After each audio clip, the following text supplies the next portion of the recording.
We are live. So, good morning, good Hello. afternoon, good evening, everyone from wherever you are in the world. I am Rachel from the Creative Contessa, and this is my friend and colleague, Philip from Irish Medieval History. And we are excited to bring to you today the world of medieval Irish textiles and fashion as those two topics connect, but specifically things I've learned from the fantastic new publication, Textiles of Ireland. So, Philip, how are you doing this morning? Absolutely fantastic. Absolutely over the news for the news that has come through the doors of you know of the history world in the last few hours. In Ireland, we have a new pottery find. It's a Roman find and it's a Ooh. full pot find. I've only found out about this in the last few hours, in the middle of the night, by the way. And my wife, the two of us were just like so excited at the possibility of what this means, because for a very long time, people argued and debated that Ireland was an isolated island that was completely cut off from the rest of the world.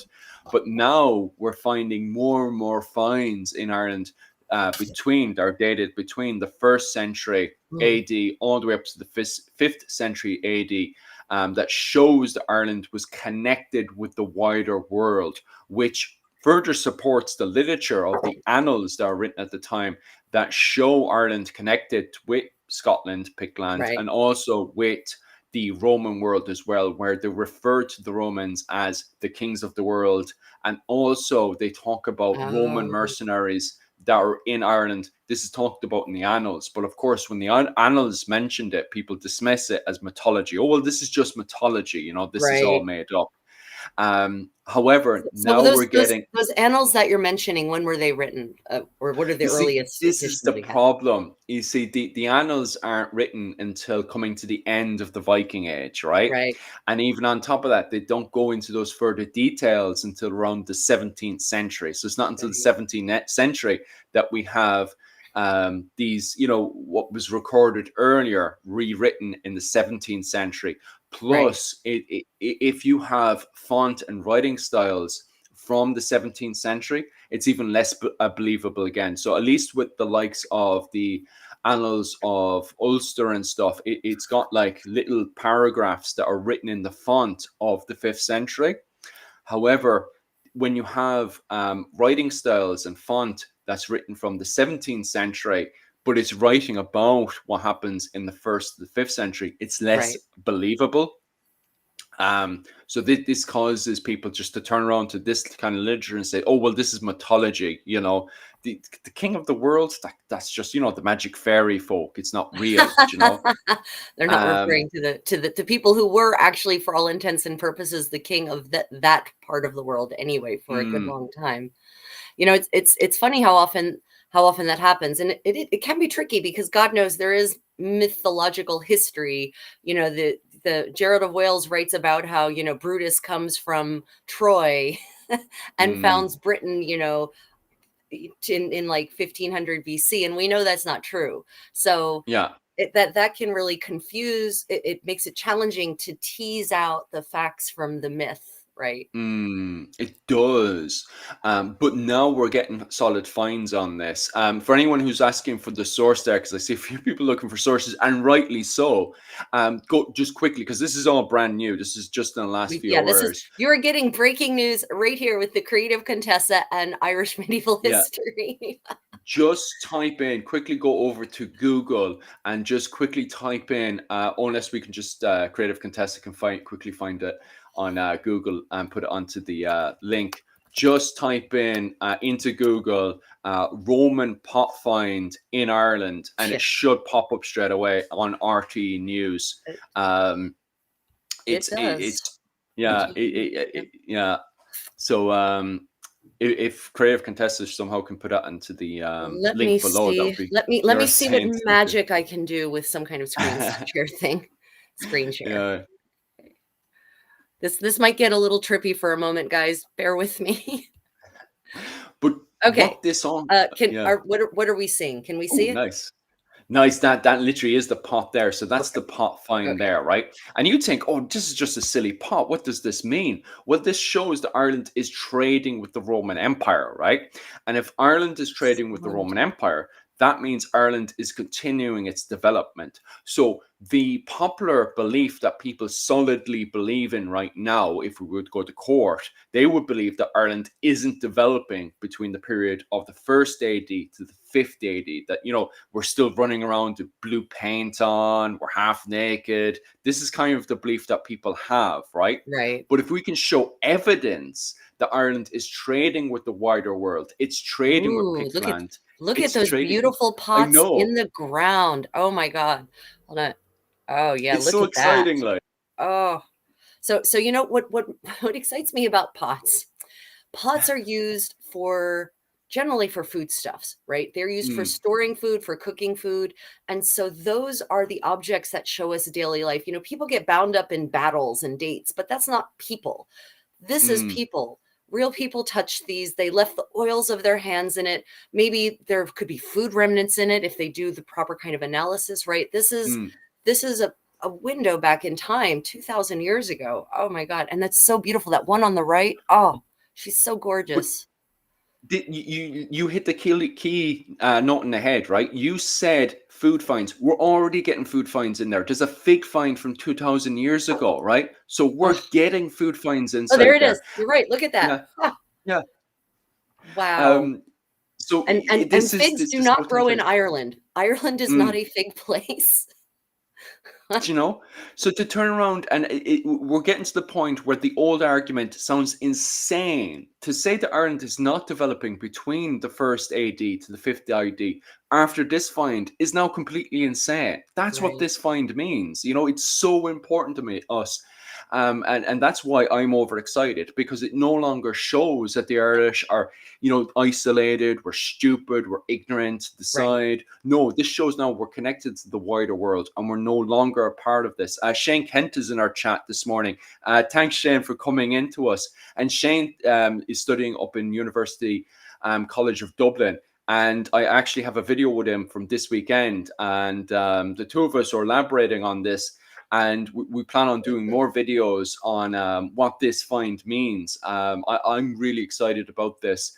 And hopefully we can get even more money to do more archaeological research in that area. Because if you take an aerial photo, it looks like that whole area is a fortification. Oh, well, Oh yeah. Shane Kent can correct me on that one. For people who don't know, you can see subterranean structures from the air if there's Mm, grass, because it actually causes wherever humans have laid stone foundations or done, pounded earth, that kind of thing. It actually causes the whatever greenery is there, grass, whatever, to grow shorter in those mm, spots because the roots can't get as deep. And so you can actually see the outlines of buildings from the air if you can just get up in the air. So, yeah, you're right. Like in Germany, especially, there was, Roman archaeology all over the place that mm, if you went up into a tall hill, you could look down and just see it, you know? mm.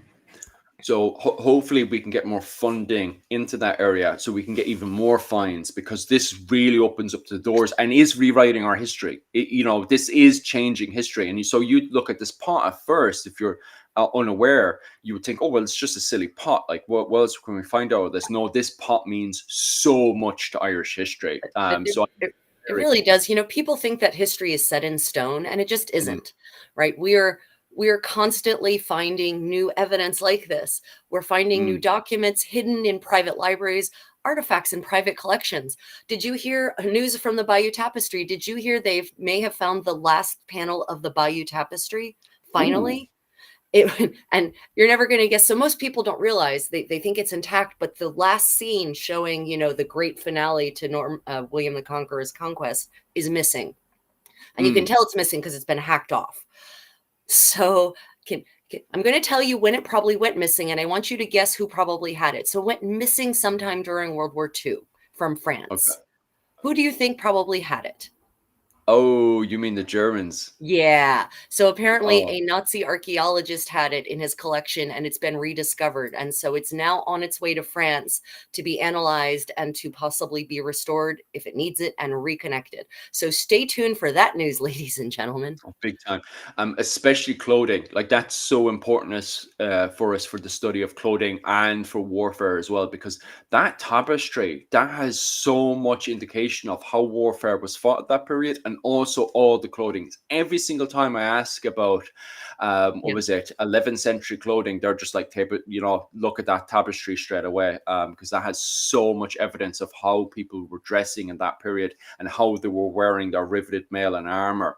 And it's a huge difference to Right. how armor was worn in the 10th century, especially with that, because they have this kind of, you can correct me on this one, this kind of, oh, what's the word I'm looking for, square shape piece of armor that they can put around their neck and stuff to cover both the neck area and their face and stuff, and that can be seen in tapestry and stuff.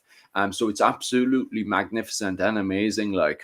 Right. Yeah, no, it's the Bayou. So I actually on my medieval sewing party yesterday, I actually asked if there would be interest in me doing a live stream like this. And actually, this might be good for you to join me, where we go through the Bayou, because there's a high definition, high resolution version of the Bayou Tapestry online.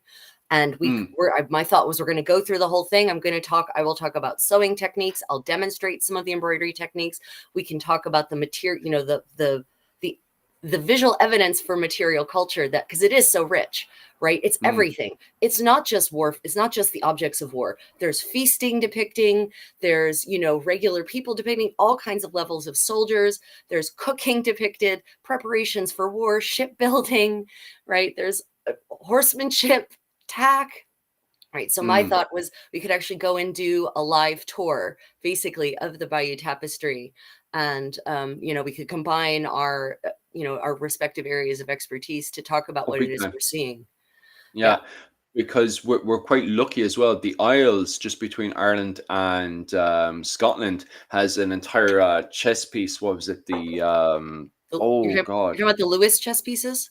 that's the one. That's the one. Yeah, And if you look at then the Tundle's vision, which is actually set where I'm from, Cork, it gives us the word Ridra, which is night, and which is really exciting from a linguistic perspective, because then you're like, oh wait, that word is from Sweden, and that's a Scandinavian connection. And then it shows that we have Scandinavian style nights in Cork in the 11th century, and it also fits in with the entire description and style of Tundle's vision, which fits in with the kind of Christian style of the period, because it's the period of the Crusades as well. right, And because Tundle's vision kind of fits in with the kind of repent for your sins style, and then with the thing of, oh, let's go to Jerusalem, let's go clean our sins. right, It fits in with this whole idea of a night. And also, if you have that thing of him dressing as the chess pieces of those knights, it gives us a very good idea that we have 11th century style knights in Cork. right. So yeah, I could definitely build up on that one easily. Which also reminds me as well, just to plug in for a second, that I'm actually starting my courses and stuff. Not next month, but the month afterwards, on the High Middle Ages. So if you want to know anything else on the Crusades in Ireland, definitely head over to my Patreon and just have a look at my courses there if you're interested in all that kinds of stuff. Okay, so Mhm. yeah, exciting times. If any of you are interested, let us know in the live chat if you'd be interested in us doing a live tour of the Bayou, well, live digital tour of the Bayou Tapestry. Because people on my channel yesterday were super excited about it. So Mm. hopefully some of your peeps will also be interested, because I think that could be really fun to do together. Oh, Yeah. definitely, definitely. Okay, so today we are here to discuss the textiles, this book actually, Textiles of Ireland. And Mm. we made the mistake of cleaning up yesterday, and I think the book got put away. But that's okay, Oh because no. I don't need the book in order to do this. I've got all my notes and all the visuals we need from it. So Mm. basically, many of you may know or not, but you're about to find out. It can be frustrating, extremely frustrating, to study medieval historical Irish fashion and historical Irish textiles, because for whatever reason, and maybe it's a funding thing, the Mm. National Museum of Ireland, where a lot of these things are housed, has not published any kind of comprehensive catalogs. Their online collection is garbage. And Okay. that's me being kind. Oh Their website no. is a mess. Their website is a mess. And so they've got all of these amazing textiles. I know they have them because I've been to the National Museum of Ireland and I remember when some of them were on display. So I know they're there Mm. and you can find references to them, but you'll be damned if you can actually get visual access to them if you're not there in Ireland, right? Mm. So when, there's a couple of seminal works on medieval Irish fashion. And I do mean a couple. I don't mean like 10. I mean like 3. Mm. Um, I and just they're love how the not comment section's agreeing with you. right. Yeah. Yeah. It's such crap. Yeah. So when a book like this comes along, this was published in 2024, Textiles of Ireland. When a book Mm. like this comes along, I, as a fashion historian, get super excited because I'm eager for any information I can find. And books like this, now often the information in a book like this, I don't mean this book specifically, but you've probably noticed this, that often you'll get a history book where the history itself is but the work cited is where it's at, right? Mm. The footnotes, it's in the footnotes. The footnotes is where the best information generally is. Mm. So I was really excited when I got this book to check out the footnotes, and indeed the footnotes are pretty good, except that a lot of the things are not digitally available. So again, I'm going to have to probably reach out to a librarian in Ireland and get them to like send me copies and hear me out on this of something that's on microfiche. Mm. Do any of you know what microfiche is? Do you remember microfiche? I was about to say actually the person's up in the Dublin. Oh, Shane Kent literally just commented back. So Shane Kent might have the answer for you there. National Museum is a oh my god. Yeah, no, I absolutely, I believe that that's why I'm not blaming them. I'm assuming it's underfunding, right? Mm. That is often the problem when you have a museum that has a great collection, but they can't put things on display. It's usually a question of funding. So, Mm. it's just frustrating. It is absolutely frustrating. And I'm sorry if that sounded judgmental, but as a fashion historian, it's like I know it's there. It's not, I know it's there. I've seen these things. I know that they have the Moy Gown finds, for instance, which we're going to be discussing in a little bit. Mm. I know they have all of these things that could really cast real light. So when a book like Textiles of Ireland comes along, and I opened this book and I saw things I've never seen before anywhere on any Mm. website, in anyone's research papers. And it turns out that there is a reason because there was a scholar and you can see her name, Elizabeth Wincott Heckett. She was this scholar. She worked for the National Museum of Ireland. She published papers about the textiles that she was studying there, Mm. but they were published in very esoteric journals that only maybe 100 people in the world have read. And you have to have access to some very high level journal repositories, and I don't even know if they're available on Gestor, honestly. Mm. Yeah, so if you don't know they're there, you're not going to find them. So thankfully, one of her students, after she died, and apparently that was a recent event, God rest her soul, Mm. took some of, not all of her papers, even some of her papers on medieval Irish textiles, historical, not just medieval, on Irish textiles through history, and put them into Mm. this compendium. So my goal here today is absolutely not to present to you the entire book. The book is, she's thick. It's a thick book. A And fine book. I would like to encourage you all to either find it through interlibrary loan, find a copy that has fallen off a truck somewhere, buy it if you can afford it, right? But I also wanted to share some really key, interesting findings as they pertain specifically to medieval Irish clothing. Because, when you think, Philip, when you think of medieval Irish clothing, what do you think? What are the first thoughts? Let's do some free association here to get us started. Well, you could always take it from the pop history perspective of the typical tartan. I personally think of tartan pants, but I know most people in the comment section will think about the kilt right away.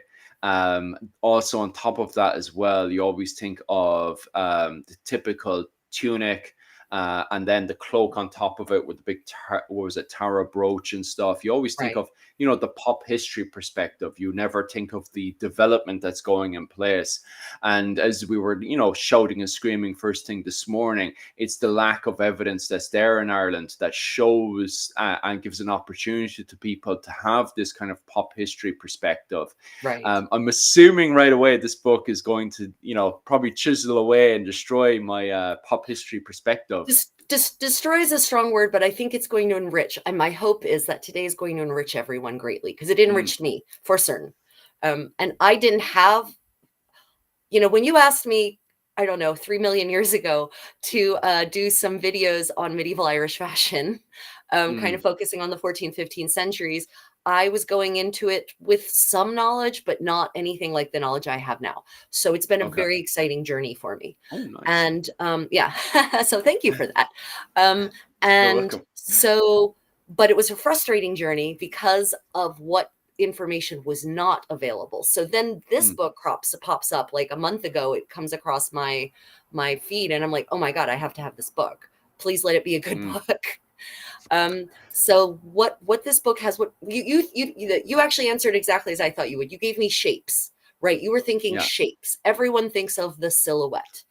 For example, the silhouette, the shapes of the people who are in your background, right? So people think about shapes, but so many people, when they think about clothing, they fail to appreciate the details.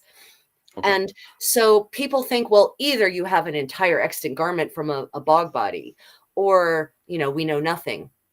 But that's not true. You can have a 4-inch by 4-inch piece of wool, and that can tell you so much about fashion of the era from which that little tiny patch of wool comes. And so we're going to be discussing pieces like that today, because the Textiles of Ireland, for the medieval period anyway, doesn't really delve into. Unfortunately, she doesn't. I guess she may not have done a paper on the Moy Gown, or it's just not included in this compendium. So we're going to be looking at what look like ridiculously tiny pieces of fabric, cords, what seems like random hair, and I'm going to use it to help paint for you a fuller picture of what people were putting on their bodies, how it was made, how it was produced, the dye stuffs went into it. So that's the other thing about pieces of fabric. They can tell us what the actual colors were, because we can analyze these scraps of fabric. We can do chromatography. We have a chemical test we can do to try to extract the dye stuffs and actually find out what kind of plants they were using. Because, any visual evidence you have, any artistic evidence, that's artistic license. You never know if the colors that are depicted represent actual clothing colors. But archaeology doesn't lie. Well, okay, archaeologists lie, but they can lie, absolutely. Yeah. But the items themselves don't. Yeah. And just to be clear to the comment section there, the best way to access the original papers is just by this book. As you were saying earlier, it's very difficult to find this on JSTOR or anything like that. Yeah. Some of these, I haven't done like a article by article search to see if they're there, but when I have done searches for, academic papers on medieval Irish fashion or textiles or whatever, none of these came up. So my suspicion is that they're probably not in these digital formats, because they were published in these really esoteric journals a while ago, because we're talking the 80s. And that's the crazy thing, is that this information isn't necessarily new per se, but it's new to us because it's new to this broader audience. Yeah, that's a very good point. Yeah. Um, So yeah, any other questions before we move on? Okay, so I wanted to just start. So I'm going to actually start with, I wanted to give you some sense of the shapes, the actual shapes of, and I'm not going to cover 2000 years, 1500 years of, or 1000 years of medieval Irish fashion, right? I'm trying to focus on like the 12th through the 15th century, because her book covers like 3000 years of Irish fashion, of Irish textiles. If you're interested in ancient Irish textiles, she has some really great articles on that too. But we have a limited, my lifespan is limited, so I wanted to keep this presentation contained. to some Yeah. very specific topics. But I will say that if you are interested in ancient Irish textiles, ancient Irish fashion, early medieval textiles and fashion, and cloth and clothing production, this book has you covered. Yeah. Mm, And again, this is not a how-to book. It's not a here are all the layers, here's how people dressed. It focuses on textiles and how those relate to clothing. It mm, and also not all clothing. You're going to see we've got some interesting textiles that aren't clothing at all, but that also are reflect the reality of medieval material culture in Ireland. So mm. yeah. So what we have here, this raggedy looking garment we have here, do you know what that is? Do you recognize that, Philip? I'm reckoning this is the what's left of the find up in Clare, the Moyne find, isn't it? I'm Yes, assuming. exactly. Yep, exactly. This is the Moy Gown. And it's pretty amazing. I remember when this was first published, the Mm, news about this first hit it's been a while, like 20 years ago or longer. But it was so exciting for all of us in the medieval world, not just people interested in medieval Ireland, because we don't have very many fitted garments from the 14th century. And this dates mm, most likely to the 14th, possibly 15th century. But we don't have many garments from anywhere in Europe from this era. We just don't. That mm, they get upcycled, right? The life cycle of fabric in the Middle Ages is circular generally. It once it can no longer be downsized or resized or upsized, it either gets made into pouches or used for stuffing walls or turned into rag paper or made into cloths for wrapping relics, right? So it's so hard to find garments still even vaguely intact. So thank mm. God for bog bodies. I'm so glad that people in Ireland regularly fell into bogs wearing their clothing. So, um, yeah, yeah. I, I'm glad for the finds. Maybe not for the family, but I'm glad yeah, for I the mean, finds. I'm sad for them, but thankfully, at least they picked a good place for their final resting spot. Well, yeah, that's true. And Um, places with bogs have statistically more finds, more extant garments than places without bogs.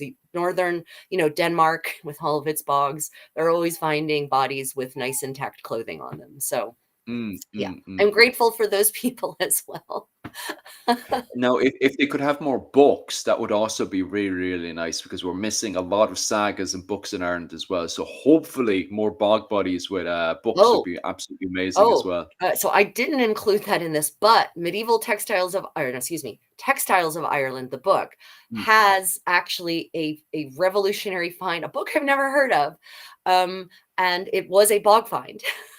Okay, okay, okay, okay. Yeah, and it's really well preserved. There's an article on that too. I haven't yet read the whole article, but as I was skimming that, I'm like, why is there an illuminated manuscript in this book on textiles? Well, because it's vellum, and vellum is a material that humans make, right? So Okay.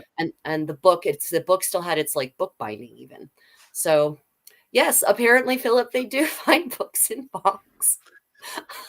Okay, I won't. It really goes to show how much the Irish love their books. There was a feud I was reading yesterday. It's a book that no longer exists, and it was fought between. I think somebody's going to correct me in the comment section about this, but I think it was the feud between the O'Rourke's and the O'Donnells. Somebody's going to correct me on that one. And they were fighting over part two of a book of the Book of Invasions. That book no longer exists, by the way. But it highlights the fact of how important books were in Ireland. The fact Right. that they would get into a feud, and as a way of compensating, they would use the book to compensate between each other. So it highlights the high status and how important books were in Ireland. Oh, And yeah. also, you can see that with the Book of Kells as well. So instead of like building big, massive monuments and stuff, the Irish would spend most of their time focusing on creating these insanely magnificent books that thankfully people decided it was a great idea to burn and destroy. Wasn't that a wonderful idea? It's, every time throughout history when there's a book burning, it makes me cry. Like the bonfire of the vanities in Italy, when Savonarola at the end of the 15th century takes over Florence, and he's like, burn all your art, and people are tossing their ghirlandaio's, their Botticellis, their books, everything into this fire. And I'm like, oh my God, did you really do that? Can you imagine? Yes.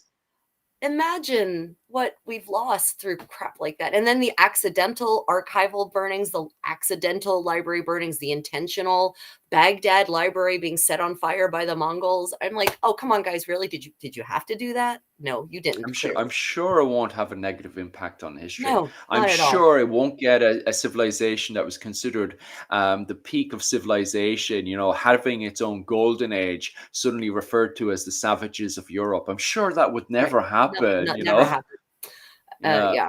So we've got a question from Ryan O'Malley. Thank you for the question, Ryan. It's a really good one. So this is back when I was talking about details. He said, when you say focusing on detail, would an example be noting the weave patterns such as herringbone, etc.? Yes, that is Mm, exactly the kind of details we're going to be getting into today, Ryan. I'm going to be talking nice. about, and we're going to get some technical. Philip's going to get an education in cloth protection today, I think. The very thing I'm um, terrible at, I can actually get into details with. Yeah, so you're actually going to learn some details. And then there's a question: what was the clothing style of medieval Ulster and the Dalriada region? Oh, Um, Dalriada is Ulster so as well. so It's up in that so area. medieval is I'm going to encourage people to not say medieval and pick a century, please, because the Middle Ages Ireland is a culturally rich place, and they like their swag and their fashion and their bling, and they definitely fashions change over time in Ireland, 1,000,000%. Mm. So what people are wearing in 9th century Ulster is absolutely not what they're wearing in 14th century Ulster. So so yeah, Free Palestine, if you could narrow it down to a century or two, that could probably be more helpful. But yeah, Just to clarify, I'm assuming you're talking about the comment section is talking about the 5th century up to around the 8th century. I'm assuming that's what you're looking for clothing wise. Which I don't think we have too many finds from around the 5th we century don't. to around the No, 10th century. Ulster, We, which is crazy. Ulster is the thriving mm, city. You would think. yeah. And let me rephrase that. I haven't found finds from Ulster. There may be Mm, papers out there on finds from Ulster that haven't been mm. published in a way that's easily accessible for people not in Ulster. Because the closest we have is the Book of Kells, and the Book of Right. Kells indicate that we're getting a influence. Obviously, its own style, but if you look at the Book of Kells, it gives us an indication that we're heavily influenced by, you know, the Byzantine Empire, the Eastern Right. Roman Empire, and also by Charlemagne's court as well. So I'm assuming the style of clothing between the 5th to the 8th century is very much of that kind of Byzantine style, kind of like this. I'm assuming, you Right. know. Yeah, I would Um, that would be my understanding as well, that it's mm, basically you've got tunics in layers, and one of the bottom one against, if you read the epics, the epics and the annals from this era, and the poems, the great epic poems that kind of cover this era, which they tend to post-date the mm, era but talk about the era. So how accurate they are for what people are actually wearing in the 5th through 8th century is questionable, but I'm pretty certain we've mm, got mm, probably a mm, linen tunic against our skin. That would be the lena in that era. Then mm, you've got some kind of wool tunic over top of that, possibly silk, depending on your status, right? And you've probably at this point big is time. probably still trousers. They haven't switched over to hosen Yeah. yet. And you've got different kinds of leather footwear, turn shoe, so not solid soled, based on there are some leather shoe finds from this era. Mm, Yeah. But it can be really hard to get the details because I'd have to look at the best spot, Book of Kells, but there might be some crosses, right? There might be mm. some of those massive stone monolithic There crosses is. from that part of the world. Yeah, Yeah, there is images of a few of them because it's bloody slabs. I did a short on this a while back. I don't know who here has seen it or not, and it did the whole island is bloody covered in cross right, slabs.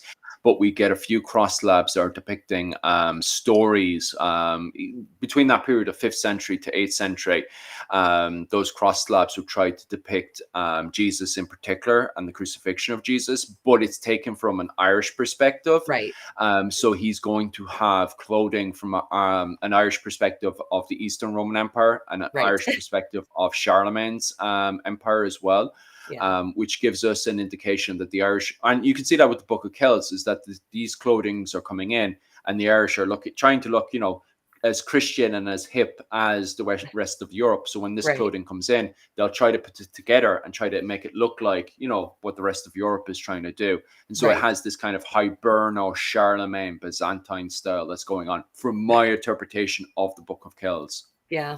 But today we're not going to be focusing on first millennium. That's not the focus of today's thing. Mm, Because that's not my the first millennium is not my period of expertise. I mean, I've explored it because I'm just a generally curious person, but today we're focusing on 12th through 15th century. So if mm, you can, guys, try to keep your questions limited to that. Okay, so the Moy Gown. The Moy Gown is revolutionary, not just for Ireland, but for Europe, because it shows some amazing tailoring techniques. So if you look up here, look at you've got the front and the back. The front is on the left, the back is on the right. And it's incomplete. We don't know how long this gown actually was, because it's very clearly missing the bottom lots, mm, based on the raggedy edge on the bottom that doesn't even have a hint of hemming about it. mm, So, we don't know if it went to the ground. We don't know if it went longer than the ground. We don't know if it was a mid calf, right? But the construction is what's amazing. This thing is so complex from a mm, tailoring point of view, from a sartorial perspective, super sophisticated tailoring. So in the front, you've got different pieces to build. If you look on the left, the sleeve remnant that's on the left, there's a little triangular inset kind of here. That's a gore that will, and the way the arm's eye is cut like this to kind of curve around the shoulder muscle there, where your arm sort of naturally bends, right? That's going to give this wearer full mobility and yet allow her to have a beautifully shaped arm's eye. So not baggy. It's going to fit like mm. this basically, Ooh, but it's going to nice and give her tight. full mobility. And then on the back, you see this super deep arm's eye. So the Mm, way those two pieces kind of come in over her shoulder blades. And if you think about where those seams are, those are your shoulder blades, right? So mm, this seam, this arm's eye, the arm's eye is this part, right? You might think of it as the eye of the arm, but that's actually not what it linguistically means. Anyway, um, that actually follows the curve of your shoulder blades and that musculature. So it's not cutting across your muscles. It's actually contouring to your muscles. And because of those deep gores, the gore is the sort of square triangular inserts. Because of those gores, you can have that fitted shape, full mobility. This woman would have been able to raise her arms straight up more easily than I can and not have any pull here. Like, mm, yeah, exactly. So, and this is the same kind of arm's eye. We see this almost exact same arm's eye from 15th century finds from Austria, right? From a castle in remote Austria. We see this exact same arm's eye on pieces that are about as well preserved, where it's only like down to the waist, but we have a complete idea about what's going on in the arm's eye. So this was revolutionary because it told us that here is a way we can tailor these dresses that we're seeing in these paintings and illuminations and sculptures, right? And mm. get the look, that painted on look, where it looks like it's just this smooth line, right? And you think, oh, it's artistic license. No, it's not. It's actually possible. And they were doing it in Ireland in the 14th and the 15th century. What you're talking here about, Rachel, is undermining this whole attitude, because this is a find from Clare, which means It it's is. under O'Brien territory, and it undermines the argument that Ireland is a backwards territory, that these were savage clans that could barely put two and two together. So when you're talking about a very advanced form of stitching, is that the correct way to Yes, put it on? tailoring. Yeah, a very advanced way of tailoring, which has connections with Austria. That definitely goes against the pop history idea of a bunch of isolated clansmen that can barely, stitch anything together, that are running around in kilts. And now you have women with advanced forms of tailoring. Like, Right. what the Yep. hell? You know? And you can see it's fitted, right? Like Mm, it's to her torso, right? 100%. And it also cleverly maximizes the use of fabric. Fabric in the Middle Ages, crazy expensive, right? Because it's mm, hand produced, and the materials from everything is handmade. And so the production costs alone are insane. So you don't want to waste a single scrap. And so with Mm, all of these pieces aren't just structural, they're conservative in terms of conserving the fabric. And so, to widen the skirts, you've got these gores. Those are, again, the triangles are called gores, right? So mm, from her waist down, and buttons. So if you look on the front, the thing on the left, you can see the buttonholes, right? mm, Buttons are an innovation. Buttons as a closure, right? People think we've been mm, using buttons to close garments forever in the world, maybe in other parts of the world, but not the West. mm, mm, We don't see buttons as a form of closure until the end of the 13th century, and that starts in Spain. That's the mm, earliest evidence we have of that. End of the 13th century. So here we are in 14th century Ireland, and we already have a woman in this beautifully tailored, fitted garment with buttons, mm. right? So yeah, I know everyone wants to imagine, this wild Irish woman running around in nothing but a brat, but I hate to tell you this, that's not what it was. Yeah, yeah. Or the fact that we have women with barely, yeah, as you said there, barely developed dress on, with just a tartan cloak on, and a man next door just with a tartan kilt on. Right. It's definitely going away from that perspective that we're actually dealing with a, oh, what, like, I even hesitate to use the word Anglo-Irish clothing and stuff, and I know that's probably the best way that people are describing it in the 14th to 15th century, but it's definitely influenced by the mainland Europe. Like, we can see, like, does this indicate, as I've been saying and talking about other people, we can see the kind of French Burgundy influences, but Right. you are also saying that this has an Austrian influence inside here, which for me is just like, what the hell? What's an Austrian influence doing again here? So Like, yeah, so what? it's not, the shape is different. So the one from the 15th century, the arm's eye is the same. The idea of the really deep scapular cut is the same, but the rest Yeah. of the shaping is slightly different. But that technology, that really advanced tailoring it's Mm, everywhere, right? It's yeah. yeah. So we had a question: was the Moy Gown worn by a woman or a man? They're 99% certain it was a woman because it was found with a Yeah. woman's body. Well, there you go. That kills it straight. Like, because we do, like, don't get me wrong. I know people are very hesitant around, what was it, trans history right now and everything. But we do actually have indications in early medieval literature of men and women putting on each other's clothing and then identifying with the opposite sex. So where in other places you could hesitate about trans history and stuff, in Ireland, because we have early medieval history indicating to people dressing in different clothing and stuff, and then society's interpretation of that, we could then vouch that and say that, although negatively looked upon, it wasn't like, oh yeah, let's go and dress up as women and stuff. We do have men in the late medieval period putting on women's clothing. Although frowned upon, it is possible that you would have had a man that would have dressed as a woman and went into society and stuff. So when somebody turns around and says, okay, did a man dress in this? It does kind of kill the nail on the head that Right. this was a woman's outfit. So Well, I yeah, it's a fair question to ask. no, absolutely. Now, if so, Mm, a couple of things. The shaping is more for a woman's form, the mm, narrowing of the waist, the hips.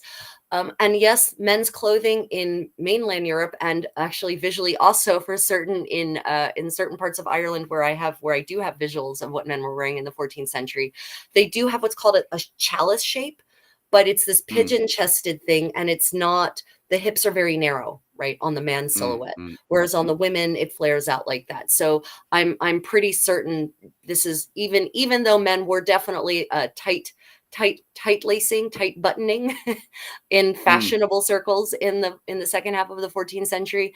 The way this is fitted is woman fitted, not man fitted, right? mm, So mm, mm, that, combined with the fact that it was found with a woman's body, tells me that it was a woman's gown.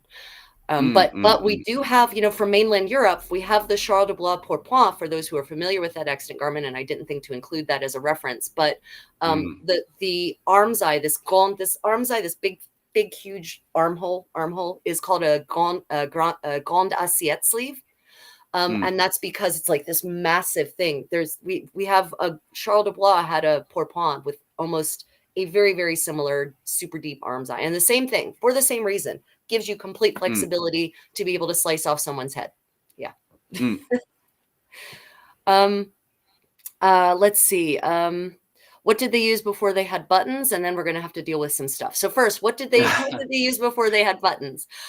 So buttons, before buttons, there was, if you had a fitted garment, there was lacing, generally. And then Mm, depending on where you are in Europe and what influence you are, the Norse also had some influence from the East, right? Because they had all their settlements over in what's now Russia.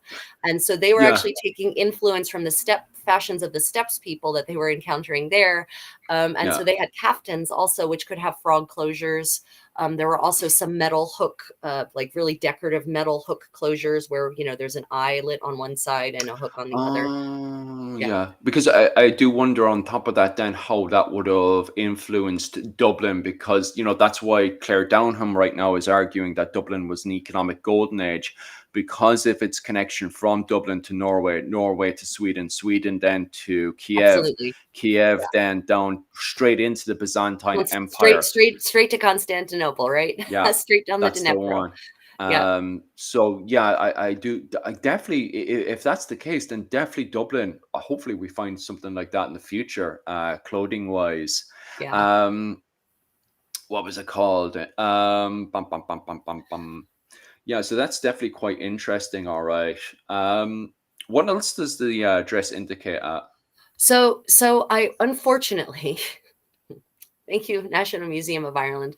I wasn't able to get into some of the real details, like the weave of the fabric of the Moy Gown and all that. But because it's not covered in this book. And I did want to focus on the Mm, book, but because she didn't actually talk about the Moy Gown at all, I did want to put that out there because I knew people were going to ask me, well, how did these things look? Well, here's an example of the shape. And now we're going to get into the kinds of textiles that could be used to create this shape for certain. mm, So yeah, I mean, the garment also, I did read, it also shows that it was worn. They're worn on a person. There are patches. It shows signs of repairs. You can see kind of those indicated at the top of the gore there, where the V meets the dress there. Yeah, mm. but let me move on. My poor mouse doesn't really work anymore. I've dropped this laptop too many times. Oh, stop. My laptop's on the way out as well, especially with the heat now. My laptop's perfectly fine working in Ireland, but over here with the Okinawan heat, it's always heating up. Like this is early hours of the morning. This is 7 o'clock in Okinawa, so it's grand to be working here. But I couldn't do the same live stream about 11 o'clock over in Okinawa, or this would heat up and just go on fire in front of me. Right. So you just do me a cut, like I'm not even kidding. Like I tried doing all that stuff what was it a few years back in Okinawa, and laptop wasn't having it. It was going like 1,000 miles an hour, and then it would just start smoking up, and it was like, oh, Oh Jesus my Christ, off, God. off, off. Yeah, Oh my God. yeah. Yeah. Okay, so linen. So some of the overview textiles that they have found, that are contained in this compendium anyway, in the Textiles of Ireland, linen, Mm, silk, and wool. I didn't read anything, at least from the 12th through 15th century period. That's what we're going to be talking about today. I'd be mm, shocked if they didn't also have hemp, but it's not covered in this book. But what mm, is covered, I learned some amazing things. So on the left there, so we're going to talk about linen production because Ireland actually had a thriving medieval linen production or linen industry and exported linen, right? mm. So I'm gonna just give you a little overview about linen production so that you can understand the textiles we're going to be talking about. So what we have on the left, what the picture on the left, when you look at that, what do you think those lumps of rock are? What do they look like to you? Um, really, really fancy rocks. I'm not gonna lie. Yeah, Like, fair. That's fair. So those really, really fancy rocks are Neolithic axe heads. oh, Okay. nice. So what your question should probably be, Rachel, why on earth are you talking about Neolithic axe heads? Yeah, yeah, yeah, yeah. So this is a classic case of reduce, reuse, recycle. Mm, Medieval people found these. They found, these things aren't hard to find. You dig a foundation for a home, and they come out of the ground. And mm, apparently, starting as early as the first millennium, mm. people in Ireland were using these. They were reusing them for linen production. They were Yeah. using them as linen smoothers. And apparently in Ireland, they continued using Neolithic axe heads as linen smoothers up until the end of the 19th century. What? Okay. Yeah. I love the fact that we have all this fancy garments in Ireland and all this fancy clothing going on, but at the same time we have bog trotters running around with what was it, Bronze Age shoes, and now also using Bronze Age, well, even Bronze Age, Neolithic Neolithic. axe heads as the yeah to go and do living clothing and stuff, and I'm just like, what? Like What is Ireland, going what are on you here, doing? right? I'm Yeah, I trying could. to argue that we're modern here, and you're doing this to me. But what could be more modern than Yeah. sustainable living? I mean, really. Well, that's Like what also very what true. what could be more modern than that? So Mm, yeah, so those Neolithic axe heads are used for smoothing linen, and they mm, can be used during the actual weaving process. So mm, when you are weaving, there's a lot of friction, right? You can imagine threads being, pulling and rubbing against each other from the weaving process. And so part of the process of weaving linen historically was to actually take a smoother and smooth the threads as you're weaving. But mm, these can also be used afterwards to iron your linen, because irons are actually, heated irons are a relatively recent invention. mm. And so you would actually take these smoothers and you can use it to smooth your linen and make it shine, actually polish your linen so that it gets a sheen. Mm. Oh, So, that's a good question of Susan there. What did the 12th to 15th century looms look like? Size, garment, and is that welt at the end? I think Wait, yeah. yeah. Well, so there's a 12th, by the 12th century, they had horizontal looms. In the first millennium, they're Mm. still using warp weighted looms, not loons. We're not using birds to weave our fabric. So a warp weighted means you basically have like this rectangular frame, and the Mm, warp are the threads that go the length of fabric, and the weft is what you weave back and forth, back and forth, back and forth, right? So mm, mm, warp mm, weighted means that you have the warp hanging and there are rocks on the bottom of it, basically, or it could be something fancier, but usually it's just rocks. And that mm, holds the warp, that tensions the warp through gravity. And then you work standing up and weave down, basically, right? So that's a warp weighted loom. And you're relatively limited in the length you can produce. I mean, you can hypothetically wrap lots and lots and lots and lots of thread around your warp weights, but you're going to probably get frustrated eventually. mm, mm, mm, Um, but the horizontal loom is revolutionary because it allows us to suddenly produce longer lengths with a lot less fuss, and you can get, a lot more complicated. But so they were horizontal looms, Susan. They were horizontal looms. How they looked, depending on the century, we don't necessarily know so much how they looked in the earlier period because we don't necessarily have great visual representations of them. But we know they mm. were horizontal, and I'm going to tell you why we know they were horizontal in a moment, because that's part of our archaeological exploration of the textiles of Ireland.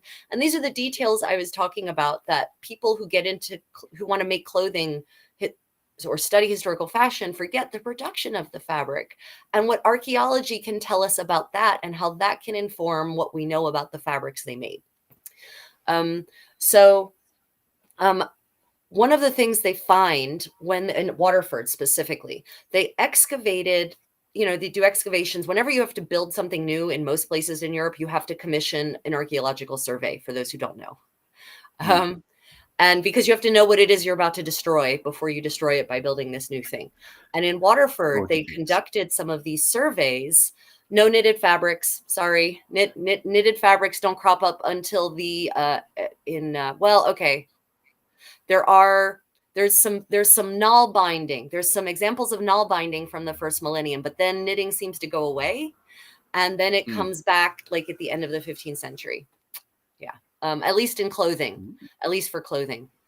Anyway, back to linen production. So in Waterford, they have found they have buildings where the floor of the building is not at mhm. entry level, right? You walk in and you actually have to step down a couple of Yeah. steps.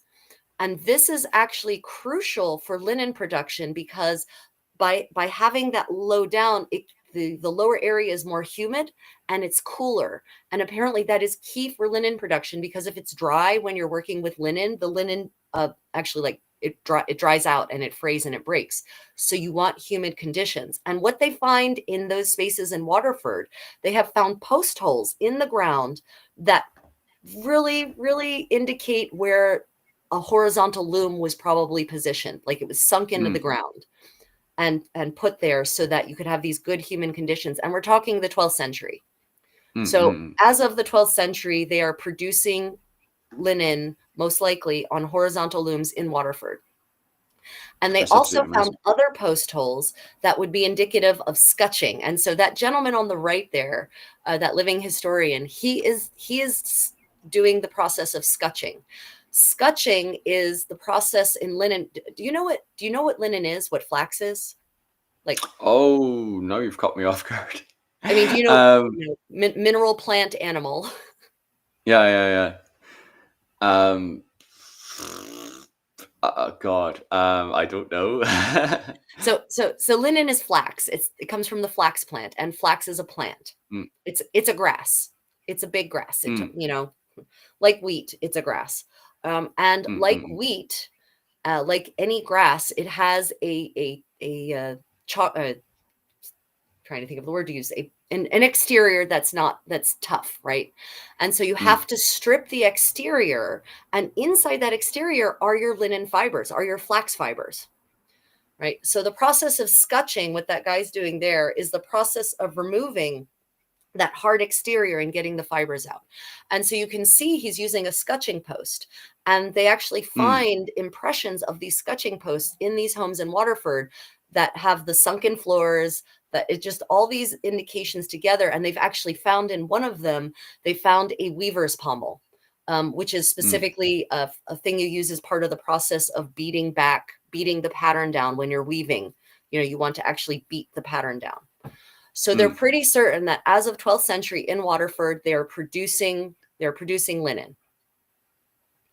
Which doesn't actually come as a surprise to me, because Waterford at the time, because it was a Hiberno-Scandinavian settlement in Dumdown, talking a Viking settlement, but it's not just a Viking settlement, it's a Viking settlement that's really thriving at this point, because if you don't know where Waterford is, it's on the southwest of the island of Ireland, Right. and it's very much connected throughout the entirety of the medieval era, very much connected between what's happening in Brittany and France, and also Wales, Cornwall, and also various other spots in England, and also over to Scotland. And also, we have, because they're building St. Olaf's Church in the centre of Waterford in this specific time, it's heavily indicated that many men from Waterford are over in Norway fighting with King Olaf at the time, and also the death of Olaf, obviously. Because St. Olaf's Church first appears in Waterford before it pops up in Norway, it heavily indicates that the men of Waterford were very much connected with Norway at the time, which also supports the style of fashion that we can see in Waterford, which is the Mhm. Hiberno-Scandinavian Right. fashion. So for me, I know a lot of people do have the pop history interpretation of Waterford being, the Celtic area where everyone has kilts. But at the time, we actually have an insane amount of evidence to show that Waterford was highly advanced, not just at this period, but throughout the entirety of the medieval era, Right. because of loads of overwhelming evidence that we can find in Waterford. And if you want like a really amazing place to go, tourism wise, a lot of places I would turn around and say, God, the tourism here is so underfunded. It's terrible. Waterford, on the other hand, has just the best council ever, in the world. So Waterford is very much heavily funded, especially to do with its tourism, to do with medieval history. So, and it has a museum dedicated just to Waterford Yeah. medieval history. So definitely go down to that. The Waterford Museum actually came onto my radar because of my research into medieval Irish fashion. So yeah, that's Mm, my opinion as well. They're amazing. Waterford is yeah. amazing. I love Waterford. so much. It's the complete opposite to what you see in a lot of other councils, which I could easily bloody Yeah, bitch about all it's like day. the polar opposite of Dublin, right? It's like Yes, yes. I wasn't going to name names, but yes, I yes, will. yes, yes. um, And um, we, I we we have a couple of questions. When did Susan asked, when did looms that allowed the weaver to sit while weaving? I assume, when did they start? Was that a type of loom from the East? So, Susan, I am not an expert in the history of weaving. So I actually am not certain when horizontal looms uh, were first invented, and where they came from. Generally my assumption is technology flows east to west um, for the earlier Middle Ages. So my assumption would be that, but that would be a complete assumption on my part. When did Waterford start blowing glass? I have no idea Oh about the God, glass blowing we'd be industry looking in at Waterford. Shane. Shane, are you still there in the comment section? Okay, but if we could try to focus questions on textiles today, guys, we're barely even 4 slides into a 26 slide presentation. Yes, we've been in this for an hour. Right. Okay. So, what does that? What? Let's do a Rorschach test. What do you see in front of you on this slide, Philip? Is that a human foot? It's definitely not. It has to be a shoe, isn't it? Yeah. So it looks like that. It's none of those things. It Oh, is actually a okay. piece of linen. Okay, okay. It is a piece of charred linen. And we discussed Mm, this at our, I think I mentioned this at our practice thing that we did on Wednesday, our discussion of medieval mansions in Ireland and Italy. So that is an extant piece of linen, and it's important because plant fibers almost never survive in the archaeological record. They disintegrate, they dissolve, mm. right? Especially in Which Ireland. and I mean everywhere, just worldwide. There's Mm, it's when linen survives, it's because of a very special set of circumstances. mm, And so that creates a false sense. The archaeological record can therefore create a false sense of the kinds of fabrics that people had for clothing. Like if you went just mm, by the archaeological record, for the most part in Ireland, you think, well, they were wearing wool all the time, wool against their skin, and you're like, oh, wool against your skin, really? Nah. mm. um but no, it's just that they don't survive. They disintegrate in most soil conditions. And with most, Mm, natural conditions that the world has to offer, they disintegrate. So here is what happened with this linen. Apparently, it survived because it was the linen that was lining a corn furnace. Corn, that doesn't seem right. Yeah, a corn furnace. So what this not this kiln, corn kiln. That's the word I'm looking for. A corn kiln, not a furnace. The furnace would mm, be where the things actually burn away. No, a corn kiln. Corn is the old English word for grain, not for maize, for my American peeps. So we're talking about any kind of grain, not just maize. And do you know what a corn kiln is for? Oh, for making clothing? No, not No? at all. Um, when you harvest grain, it's moist. Most people don't Okay. realize if you actually went out into a field of wheat and you picked off a wheat berry, it would be kind of squishy. I mean, not like it's not Mm. going to leak liquid, but it's not hard, right? If you do not dry your grain, do you know what happens to it? It goes rotten, Yeah, it perhaps? does. It does. It goes rotten, and you can develop ergot, and then ergot will give you ergot poisoning, and then you start hallucinating witches. Bad Oh, scene. lovely. So, yeah. One of the theories behind the witch hunting craze of the 17th century is that people were in Germany especially were suffering from ergot poisoning and therefore hallucinating things that Mm, weren't really happening. Um, anyway, the corn kiln is there to mm. dry the grain so that you can then store it. Because in places like Ireland, do you think your grain is just going to dry if you just lay it out on a towel in Is it any just normal gonna day? dry in Ireland? No, No, especially in our big boggy environment. I don't see you anything really properly drying out. it You will not. might get lucky. You might have that one day of the year where the sun comes out, you know? Right? Maybe, you know? Maybe. So if you don't Yeah. want ergot poisoning, um, you put your corn in this kiln, which is heated, and it dries it. It's like a dehydrator. It's like a medieval dehydrator. And Mm, they would actually line the kiln in linen so that so that there's a layer between your grain and the actual heated surface of the kiln. And the kiln is heated by a fire that's in another part of the kiln, right? The fire is not in there mm, with the grain itself. It's in a separate part of this kiln, but the whole thing heats up like an oven. And mm, they would line it in linen apparently, and the linen over time would char. It would just be preserved forever. And so we actually find these bits of charred linen, especially apparently in Ireland, in places where there were corn kilns. And it's really well preserved because it's kind of like what is the equivalent of petrification for fabric. Oh, And nice. yeah, so but it's it's preserved, but it's also very, very delicate. So to study this piece of linen that they found in Waterford, they freeze dried it, and it Mm, actually stabilized it enough so they could actually examine it.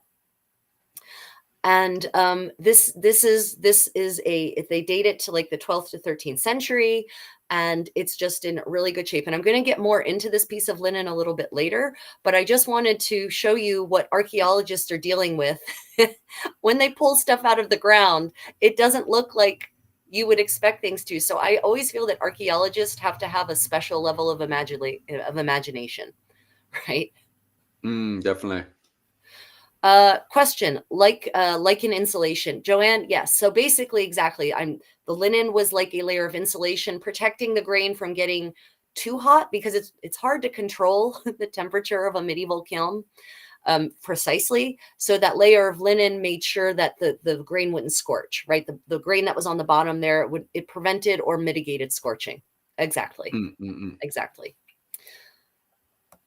And the thing I wanted to so this, what we see here, this is a grant of murage, an actual grant of murage from Dublin, actually, dating to, this one dates to 1343. Do you know Oh, anything nice. about murage, about grants of murage?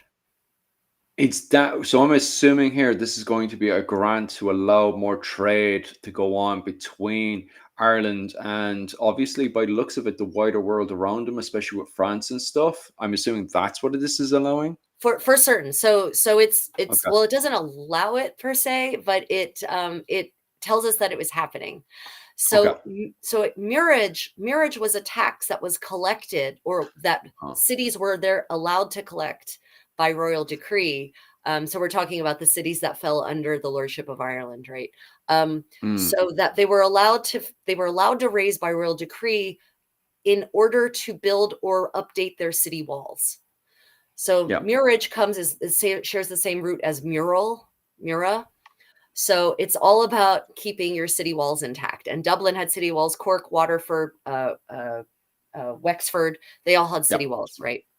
Mm, So, and no one ever thinks, well, how did they fund those? It's not just some local lord paying for it. That's not how it works. So they would actually, these were import and export tariffs that were levied on goods, and the mirage grant always tells you what goods, which is great for us mm, because it gives us a hint into what kinds of things were being imported and exported. And there is a mirage grant from Cork from 1284 and another one nice. from Waterford from 1291 that talk about taxing exports of linen and canvas and cloth made in Ireland, right? So we Nice. know Exactly where I live as well. Right. So we know that Ireland in this era, by the 13th century at the latest, had a thriving textile production industry, and that there was demand for Irish textiles in the greater world at large. France, England, Spain, Italy. So these things, like, no one ever thinks about studying murage grants, right? When you're researching historical fashion. But Mm, as a fashion historian, to really understand the whole picture, you need to be multidisciplinary. You can't just focus on just archaeology or just the documentary record, and you can't just look for just inventories. You need to think bigger and broader than that. oh, big time. We have an excellent question there. Do we know whether the linen was raw or already woven when it was being exported out of the island? That is an excellent question. It was absolutely already woven because it's referred to as linen cloth. Not if it were just the raw materials, and that would be flax. Then it would be referred to as flax. Yeah, no, that's a fantastic question. And we know that it wasn't just the fine cloth. So that charred bit of fabric there is actually super, super, super, super fine. Like, oh my God, it has a weave that you would find in the finest silk, right? That's how amazingly fine it is. So they also made canvas, which is a heavier linen. You would use linen canvas to make tents, pavilions, for instance. And so, we know that they were weaving it into these fine weaves, and we knew they were weaving it into these more pragmatic, utilitarian weaves. Yeah, that's a fantastic question. I Yeah, did that's not great. expect to click and instantly hear tariffs. I'm sorry. Sorry, Elena. This is medieval People looking tariffs. to do Medieval escapism, and tariffs. straight away. Medieval tariffs to build beautiful city walls, right? These are good Yeah, tariffs. These are good tariffs. the good stuff. What was Oh it my called? God. Yeah, the part with the tents and stuff as well is vitally important as well, because I've been asked, what was it, this weekend, I assume as well, tomorrow for my classes, I'll be asked more questions on tents as well, because the Vikings were using tents as well, and also using I'm assuming these are going to be used on ships as well. The Say linen, for sales? or is that Yeah. for Yeah, yeah, sales and for stuff? sales. Ah, nice, nice, nice. I do think something, I'm not an expert on medieval sailing, but something in my brain is saying something about hemp sales. So you might want to just Okay. quickly delve into that. Yeah, Not yeah, yeah, definitely. necessarily in Ireland, but something tied into the Vikings. Hemp is like the Mm, forgotten medieval fiber. People, apparently there was, but what's interesting, I read in some other essay recently, like a couple of days ago, that in Northern Europe there was actually a prejudice against hemp as a what? fabric, as a fiber. Yeah, how weird is that? Yeah, yeah, yeah, exactly. Like, what's going on there? Like, What, of all the things to be prejudiced about, hemp? Really? Okay, yeah, I yeah, guess. yeah, yeah. I I I have no idea what that could be. right, yeah. Okay. Okay. Moving on. So yeah, Murage, these Murage grants. I bet if I were to dig deeper into Murage grants, like this is the great thing about this book, Textiles in Ireland. Mm, It's put me onto, I'm like, Murage grants. I didn't even know that was a thing. But mm, that also gives me a greater idea about life in medieval Irish cities, right? How the cities operate, how they're funded, how organized they are. I mean, you have to mm. be, everyone imagines wild Ireland, right? Wild medieval Ireland, a Yes, bunch of, exactly. I was about to make fun of right, that. Yeah. right. But they can't be wild if they're levying tariffs. They're making enough, their textile industry is big enough to be exporting things in a quantity that is worth tariffing, Big right? time. So this is an interesting, so again, you look for people when they're studying medieval Irish anything, tend to focus only on sources from Ireland. And that is, to me, that's an insult to Ireland, because it indicates that the prejudice is that we're only going to find information about Ireland in Ireland. Yeah.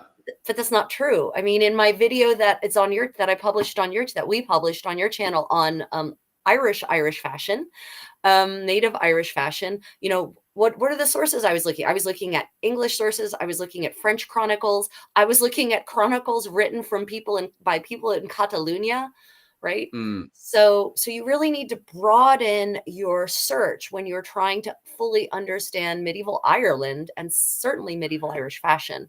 So yeah. there is this fantastic uh, sort of poem that's describing the industries of various places, and this one talks about Chester. So it's 14th century English, and excuse me, early 15th century English, and it's talking about Chester specifically. Chester Mm, is in England, but the things that they're getting in Chester, this part of the poem talks about imports, well, exports from Ireland, imports into Chester that are coming from Ireland. And it talks about all these fun things. It talks about hides, it talks about fish and salmon and hake and herring, right? Irish wool, Irish linen, right? So it's talking about this tells us just how interconnected Ireland was. And, there's this weird idea that, well, the English were stealing it. No, they were buying it. Okay. So yeah, this shows just how, in England, even England was importing Irish wool. England was importing Irish linen because it had such a great reputation. Mm. Just a warning over to my comment section. Will you guys chill out there? Because you remember, I want to make some money here.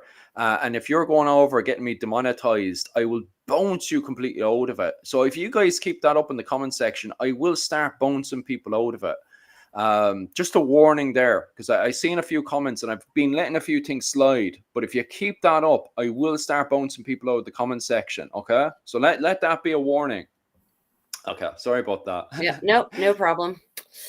Okay. Yeah, so I just found that very interesting that, there's here we have this poem in England that it's talking about Chester, but it mentions all of these things that they're getting from Ireland. Otter skins, squirrel skins, Irish hair. I mean, okay. Okay, so we're going to talk just briefly about wool production and weaves so that we can get everyone on the same page with what we're about to delve into.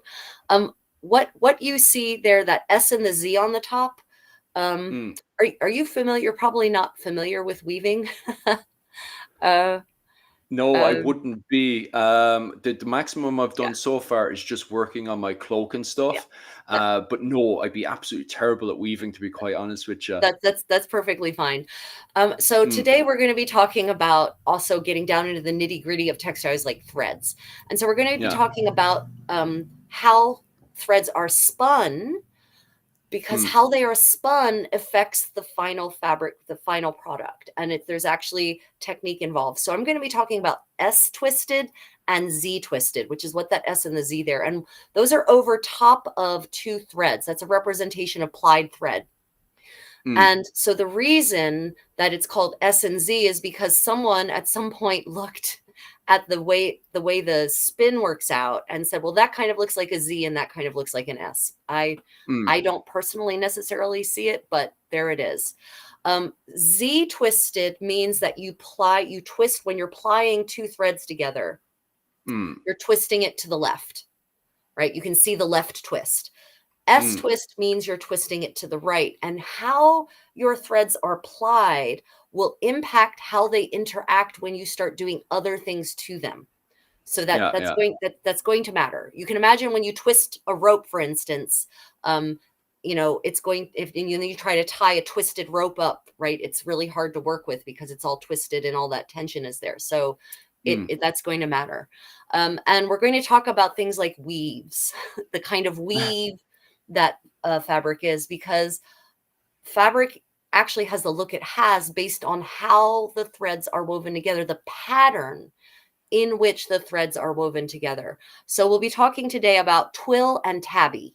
Basically, that's where we're going to be focusing. We don't have we're not going to be talking about a lot of the fancy weaves, satin weave or anything like that. Twill and tabby. mm, And tabby is, you can see a diagram there on the top right. That is illustrating what tabby weave is. Tabby mm, weave is the basic over, under, over, under, over, under, and then you alternate on the next line. That's what the black and gray dots indicate. It creates a very even square weave, right? And the pattern, usually there's no real visible pattern. Most linens that you get are going to be tabby weave. mm, And so that's going to come into play here. Now, herringbone is a twill. And we'll get into what mm. I guess twill didn't end up on this slide. My cameraman put this all together. We're also going to be talking about fabric processing. And wool, for those of you who don't know, linen is complicated. Wool is more complicated to make. Wool has so many processing steps, going from your sheep happily grazing in a nice boggy meadow to your final finished wool. There's like 10 stages that it has to go through, or more actually. And one of the big revolutions in wool production is the water mill, the water mill for fulling wool, Mm. because wool, when you first weave it, is actually kind of loose. It's not. Everyone thinks of wool as being like heavy and dense, right? Is that what you think of when you think of That's wool, literally what I was thinking right away. Yeah. right? Everyone, and that's why everyone always says, "Oh, isn't that wool dress hot?" And I'm like, "No, I'm not wearing a full dress. It's not Mm. hot." Or it's not heavily fulled, because when you first weave wool, it's actually it's not very tightly woven, any more tightly than say linen would be. But Yeah. there's processing that can be and is usually done to wool to tighten the weave, Mm. and to make and to close the gaps between the individual fibers. And that's what makes wool dense. That's what makes wool heavy. That's what makes it warmer and warmer and warmer. Mm. And it used to be that to full that's called fulling, the process of Yeah. agitating your wool, the woven wool, until it locks tighter and tighter together.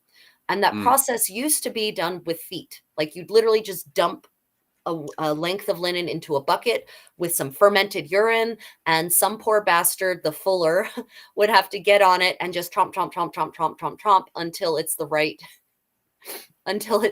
density. Um, and you can imagine that that's not the most efficient way, because there's a limit to how much you can full in a day. It requires manpower. Buckets can only be so big. So there's an industrial revolution that is undiscussed in the Middle Ages. Are you familiar with, have you I'm certain you've read about the industrial revolution that happened in the Middle Ages that everyone forgets about. Oh, okay. I'm going to make an assumption here. Is that around the Hundred Years' War, just at the start of the 14th century, between the trading that's going on between the modern day Netherlands and, which I cannot remember the specific name of that confederation up there, and the London area? Is that what's going on there, or am Right, I so this completely off? this actually predates that. Um, Okay, okay, but okay. I'm off. certainly it's continuing into that era, but, in the first millennium, people figure out about water power, right? Mm, They figure out, and I mean, even the Romans had water mills, right? So, but Ireland, actually, the earliest water mill they've discovered in Ireland dates to like the 5th century. It's a relatively mm, recent discovery, right? So people figured out relatively early on that you could use water to drive things, and that you mm, don't need to do it all by hand. And so, right about the 13th century, people start expanding that idea from just, say, grinding grain to other production processes. Water mills for driving hammers, water mm. mills for driving hammers that could be used for blacksmithing, hammers that can be used to full wool. And the Yeah. earliest, let me just double check my yeah. So Will you the just be? earliest Oh, fulling, the earliest what is the earliest one? The earliest fulling mill in Ireland dates to the 13th century. That's the earliest evidence we ooh. have of fulling mills, but it revolutionizes wool production in Ireland. Oh, nice, And nice. we actually have evidence of, where did my little card go with the dates? There's Mm. actually a fuller's guild that is documented in the 13th century in Wexford and Cork. We have Oh, fuller's nice. guilds. Another victory for me. Right? So the second you have a guild, you have a fully fledged industry, because guilds don't come first. You don't have a guild that Mm. says, we should speculatively build this industry from the ground up. No, no, no. You have a thriving industry, and then a guild forms to protect its members and to set Mm. standards. And so Cork and Wexford have fullers guilds by the 13th century, Aye, that's great for me. right? Just getting back into the comment section Yes, there because I want to encourage comments. yes. People are talking about words that have been lost between that whole period of the 11th century going all the way up to the 16th century. To be honest with you, I'm not a linguistic, so I don't specialize on the transformation of the language going from Old Irish to Middle Irish, but I could easily imagine that words have gone missing. However, I will have to bring bring a linguistic onto the channel to talk about what words are missing from the Irish language, going from Old Irish to Middle English. However, from a broader perspective, because you haven't really pinned it down to Ireland alone, Rachel, are you aware of words that have gone missing in the language between the 11th to the 15th century? Not just in Ireland, but abroad. Well, I mean, there's, I mean, yes, there's so many words that in at least that we've lost now, right? I mean, they were still, the vocabulary in that period is still pretty much intact for them. But, most people don't know what scutching is, that the process of removing the cover of the straw from the flax, for instance. Most people don't even know what fulling means anymore. So I would say that almost all of retting, how many of you know what retting is? retting, right? Like, there's pretty much all of the words in fabric production are missing from most people's vocabulary. Whereas a medieval person, especially anyone who owned a manor, anyone who was involved in importing and exporting fabrics, weavers, like so many people would have just known these words casually. They might not have used them very often unless they were involved in the production, but they would have known them. Yeah. And let's see. I see Miss. Right. Susan says, back to the linen. With the Irish linen export to England, and England sent it to Italy. No. Italy had its own connections with Ireland. They did not need to go through England. There are Cork. Cork is full of foreign merchants. In fact, Cork is so full of foreign merchants that Cork passes regulations that say that only Cork merchants can sell certain items in Cork, that these foreign merchants, they can wholesale their items to the Cork merchants, the ones who are importing it, but they're not allowed to do the retail sales. So, and we know for a fact from records in Italy that Italian merchants had trade posts in Ireland, in Cork probably. And usually their connection to Ireland was actually via Portugal. So they would set up a trading company in Portugal, and then, the items would arrive in Portugal, be treated or properly transferred to another ship, and then continue on their way up to Ireland. So no, not via England. I don't have evidence. Now, maybe it happened also. Who knows? There could be absolutely enterprising English merchants who, or even enterprising Italian merchants in London who got access to these Irish imports there and went that way. But that would be actually further to go than to just go straight from Cork. No, I'm quite very, very happy to hear all that, Rachel, because on my father's side, my direct relation, so my father's mother's side, I'm related to all the Cork merchants. So I'm just like, you. Nope, it was much more connected. Oh, here's a picture of fulling. This is fulling by foot. This is actually from Tony Robinson's great series, The Worst Jobs in History.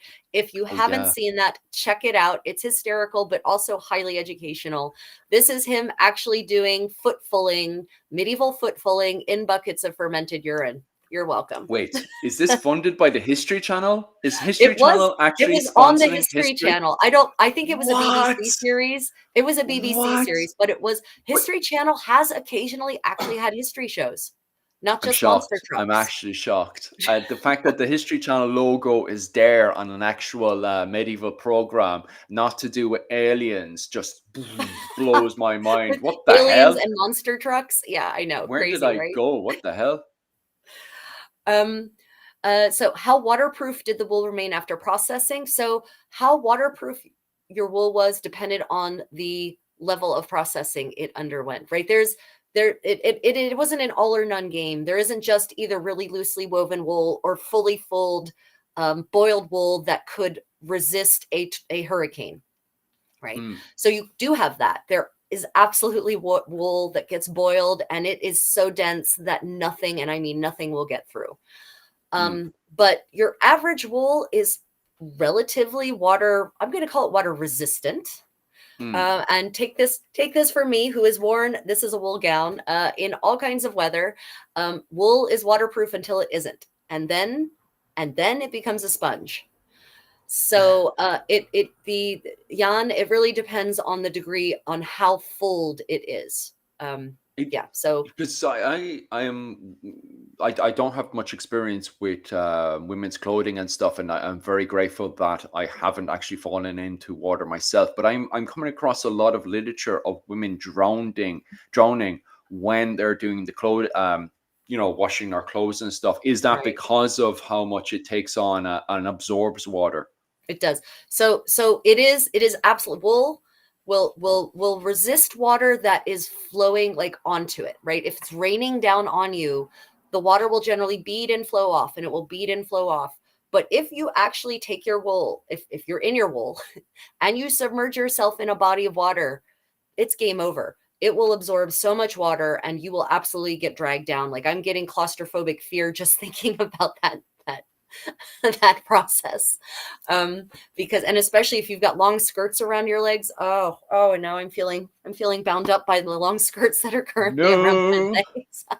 No. But yeah, so it is water resistant generally Mm, until it isn't, and then it just becomes a sponge. But it also depends on how much of the lanolin has been removed. A part of the wool production process, the thing that makes sheep smell sheepy is lanolin, usually, unless they're dirty, and then it's lanolin and poo. But mm, that sheep smell is lanolin, and it's a kind of grease, a naturally occurring grease that coats the wool and protects the sheep in the conditions in which they generally live. And it's removed in part by what you see happening on that screen there. Tony Robinson in the is also helping, while fulling it, he's also helping degrease it, because mm, the ammonia is a solvent and it removes grease. So it's helping. The agitation is fulling it. The ammonia is helping remove the lanolin. And then actually, once the lanolin is in the liquid, it's kind of, you've removed the fabric, the lanolin is floating in the liquid. You can then extract the lanolin in a different way. mm, Right. So the less lanolin left on the wool, the less waterproof it is, because obviously lanolin is a natural waterproofing. mm, mm, mm, mm. Yeah. Absolutely Let's fascinating. see. What degree Just did felting play in the role? To what degree did felting play a role in the utilization of wool? Massively. Felting. Felting. Wait. Okay, I want to be clear here. There's a difference between felting and fulling. okay. Yeah. So Jan, I'm going to need you to clarify, are you talking about fulling or felting? And I'll explain what they are, and then maybe that will help. Felting is taking fibers. In this case, we're talking about wool fibers, not woven, not spun, just plain. They've been carded and they've been cleaned. They've been cleaned and carded. So it's nice. It's wool fibers that could be spun, but have not yet been. And you basically kind of lay them in layers on top of each other, and then you agitate it. And the felting process causes the fibers to interlock like Velcro. Felting is a technique especially used by steppes people, the Mongols, the Turkomans, the Tatars, right? All of those peoples, they have felted wool tents, and they're not woven, it's felted. It's from the felting process. So felting and fulling are similar, and they both operate from the same mechanical idea, but your starting material is completely different. And a Mm, lot of people misuse that word modernly, which means probably the word felting is taking on a different meaning even. But technically, felting is one thing, raw fibers, unspun wool fibers. Fulling is a process that you do to spun and woven wool fabric. Yeah. So Jan, if you could clarify, I can better answer that question. What else have we missed, Philip? What other questions have I not gotten around just to? one from Susan's one. What I was getting at was England's deflecting on their loans that were given to the king by the Italian bankers, using the Irish linen to pay it off. What was oh yeah, and with the Irish linen export to England, did England send it to Italy? From what I remember, and Rachel will probably what was it Nope. called? I've got Correct me zero on this one. information on this. Is that the what was it? Henry, what was it? Henry. It was Edward III. He just didn't pay back his loans to the Italian Oh, bankers, and right. those Yeah. Italian bankers collapsed. Yep. He did try taxing the Irish, and the same thing happened that happened with England. So England had the Peasants' Revolt, which Richard II eventually crushed. However, Ireland, we had the Gaelic resurgence, Art MacMorrough Cavanagh, which was way more organised to the point that we had veterans who fought in the 100 Years' War rebelling against Richard II. And so what happened is when Richard II invaded Ireland, he was successful in the first campaign. His second campaign completely collapsed. And so large parts of Ireland went independent, and that included territories, the Anglo-Irish territories of the Fitzgeralds and Butlers, that went, independent, mostly for the most part independent. So they were kind of like semi-independent because they still had connections to England, but they weren't paying their tax. The tax and stuff that was going over to Ireland was being pocketed by the Anglo-Irish, and the Anglo-Irish were not giving up their tax anymore to the crown. So basically what happened is both Edward III and then his further successors refused to pay. So the Plantagenets did not pay. And it's not until you get to the period of Henry VII that you see some form of payment going on, or some form of agreement going on between the Italian bankers and Henry VII after the Wars of the Roses. Right. What the full extent of that agreement was, I don't actually know, to be honest with you. I assume it's in the book, The Winter King. So have a look at that book and see if there's any. I read The Winter King, and I don't remember talk of linen. It's on my shelf. I have Winter. There you go. That's Yeah, the closest I can think of. Yeah, I honestly, Susan, I couldn't tell you how, when, on the rare occasions that English kings paid back their debt. I couldn't tell you if they were using Irish linen or I couldn't tell you if it was in coin or in commodities, and definitely couldn't tell you where the commodities come from. Yeah, I do have some esoteric knowledge, and that could be something I would know. It fits in with my weird range of collection of knowledge, but I don't. Let me see. Yeah, so Reading, exactly. Elena, you're right. Reading is that. Yep. Reading is part of the process whereby you actually break down the flax stalk and remove the pectin gets removed from it so that you can actually easily peel away the straw. But yeah, you were right, Elena. Most people don't know what it is. Elena wants advice on fulling a shawl that she just knitted.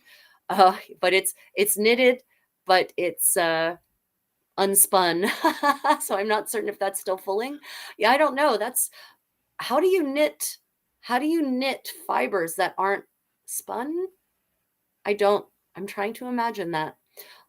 I think it counts as fulling if the second you knit something that's kind of like it's weaving adjacent, so it definitely still counts as fulling.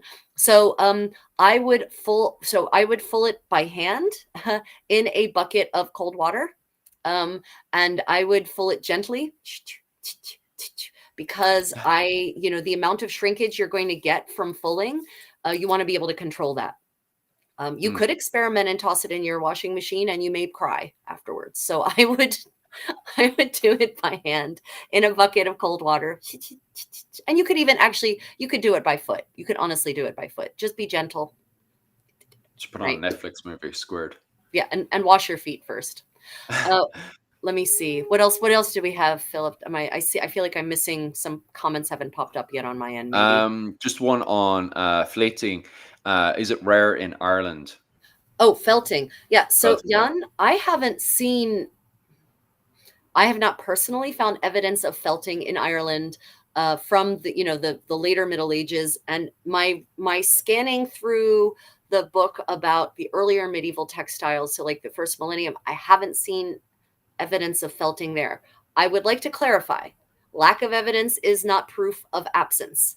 Doesn't playing the cards now.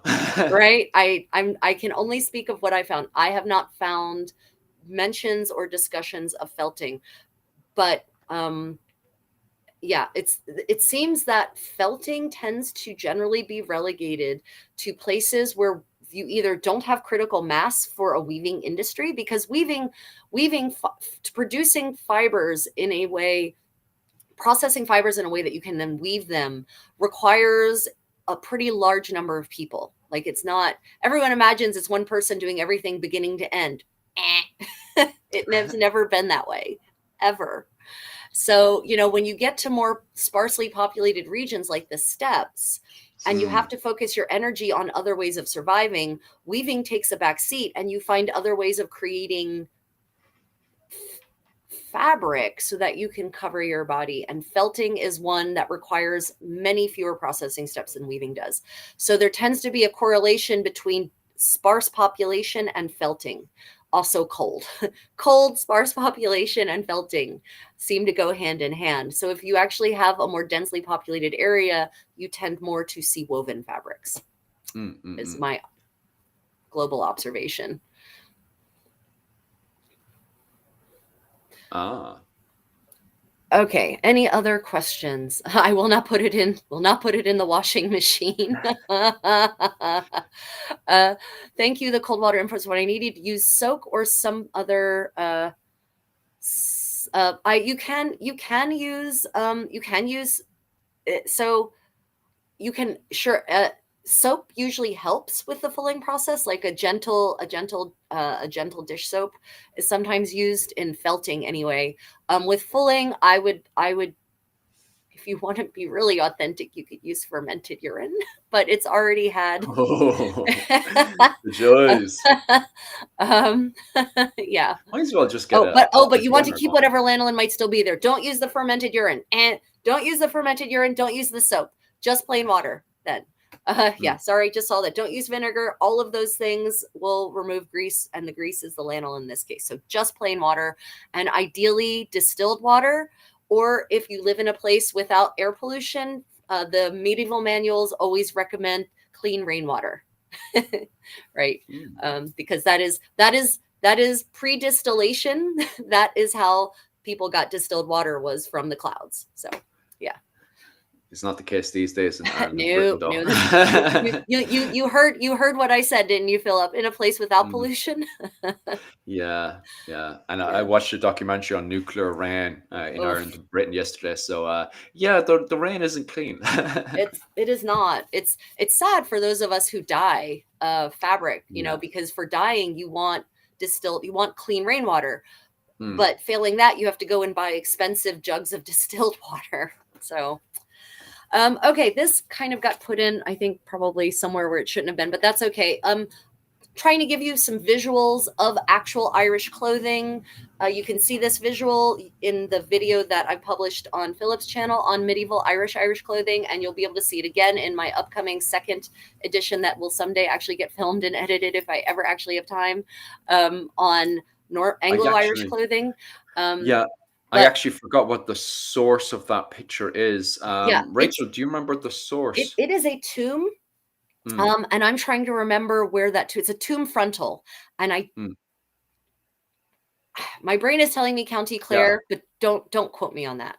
yeah, Um, yeah, don't quote me on that. But that is what we'd call a more Irish part of Ireland and less of an English part of Ireland, shall we say? yeah. So it's Um, more of the Gaelic clothing, exactly, exactly. It's the more of a native clothing. Gaelic Yeah. part of Ireland. Even though I'm, now the more I read, the less I like to use those distinctions because Mm. Yeah, because even you pointed out that we're having more of a Burgundies kind of French, and even you were pointing out at the very start that we have an Austrian influence there as well. But to dumb it down from a dumbed down, like it's weird saying a dumbed down academic standard. yeah, Um, what was it called? So from a dumbed down academic standard. people people um, people like so categories, right? They want things yeah, to be that's it. So in the southeast of the country where we have Anglo-Irish style, right? And then up in the northwest of the country, we're supposed to have a native Gaelic style. But as you pointed out, the native Gaelic style is still being influenced by Iceland and Scandinavia. And the, what was it called? The east, south side of the country, the Anglo-Irish style, is being heavily influenced by everything from Iberian Peninsula, modern day Yep. Spain and Portugal, Italy, Austria now, Right. France, Burgundies. So to refer to Anglo-Irish is, it's so weird. And then to say it's a dumbed down academic standard, geez, okay. It's so tricky. Yeah. So slight tangent because you mentioned Spain and Portugal. So you know how in the 16th century suddenly we get these massive lena with these crazy Mm, sleeves, and the yeah, they women, did. especially the women, are depicted, wearing these gorgeous, gorgeous chemise sleeves, basically with a sleeve with their gown actually having this like sleeve that just covers the top of the arm, but then the chemise hangs down. My theory is that is 100% innovation that and fashion innovation that comes from Spain. Yeah. Because if you look at 15th century Spanish noblewomen and Portuguese noblewomen, they all have that exact sleeve in the 15th century. And then suddenly it appears like almost overnight Yeah. in 16th century Ireland, in No, early I 16th century I Ireland. definitely support that, because if you go down to Kinsale, we have one of the princes from the Holy Roman Empire from, or is it Iberian Peninsula, who suddenly smashes into, because at the time this is going into the period of Charles V and stuff. We have a prince who arrives in Kinsale, and not only that as well, but the weapons in Ireland suddenly change to an Iberian style. Like we have Uh, Iberian style shields and stuff that right, appear in Ireland as well. Because before then we were holding the shield from more of a Norman perspective, and also before that we had the Viking interpretation. But now we have more of an Iberian style that's coming into Ireland now as well, especially for native Gaelic warfare, which, once again shows that we're not dealing with just an insular, what was it, native Gaelic people or an Anglo-Irish culture. It's God, maybe the word, European hiberno style would fit better. I don't know anymore. right. Just The the it's the far the more Irish complicated. flavor of European. Yeah, yeah, yeah, yeah. Yeah, it's really funny how in the you don't really see this explosion of really regionally definable fashions until in on mainland Europe. It happens in the 15th century when fashions really start diverging really sharply. Before that, it's all variations on pretty much the same silhouette. And then in Ireland, that hits Ireland, that tendency, that trend hits Ireland in the 16th century. And of course, it's in result to the pressures from the Tudors who are passing all these ridiculous laws trying to anglicize them. So, anytime you tell someone you can't do this, they go, "Oh, can't I though?" But I like Spanish fashion. Right, And you're exactly. not going to stop me. Let me see. The question is, would that have come via the Basque Country, Leon, Galicia, or northern Portugal? Yeah. Yes. Yeah, I do think so. Because it's so quick. It takes, somebody said it takes about a day to 2 days because of the way that the water currency goes from Cork, where I am, the Cork Kerry area of the Desmond Fitzgerald territories, and y'all going over to what was it, Wales, Cornwall area, and then to Brittany. And then you can quickly fly down to exactly where you said there, Right. those northern areas. And because they have that kind of Celtic language influence going into the north of Iberian Peninsula, And the, Galicia. as you Yeah. said there, yeah, exactly, the list there that's in the comment section, Yeah. a huge, massive, and all those areas are insanely pro-Irish, especially in Brittany and France as well, where they have a huge kind of Celtic Frankish culture going on there as Right. well. And when I say Celtic, I mean the connection between Wales and Ireland. Right. So Yeah. yeah, 100%. Yeah, I Yeah, do and support that. also so Portugal, not northern Portugal, actually Lisbon is where the trading companies are set up. Yeah. So, and if you especially by the 16th century, Lisbon is this crazy multicultural place.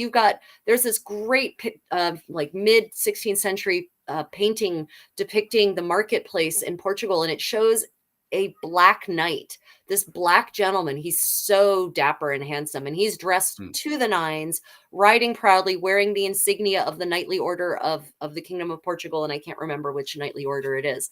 But that's how mm. multicultural Lisbon is by the mid 16th century. So My feeling, Jan, is that probably all ships from all of those places. Absolutely, not just one, but all. And by the 16th century, Spain is Spain, right? Mm, There's Spain and there's Portugal. They finally defined themselves. There is no more Castilla Leon. There is no more Aragon, right? It's all Spain. Even Catalonia is now part of Spain, right? So um, the fashions from the Spanish court, the what would have been the Castilian court, then are making their way up, and that's also probably because of the Spanish connection to the English court, right? mm. Catherine of Aragon marrying and becoming the crown princess twice.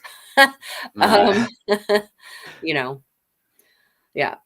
Oh well, thank you for that compliment, Elena. We love sharing our weird and varied knowledge with everyone.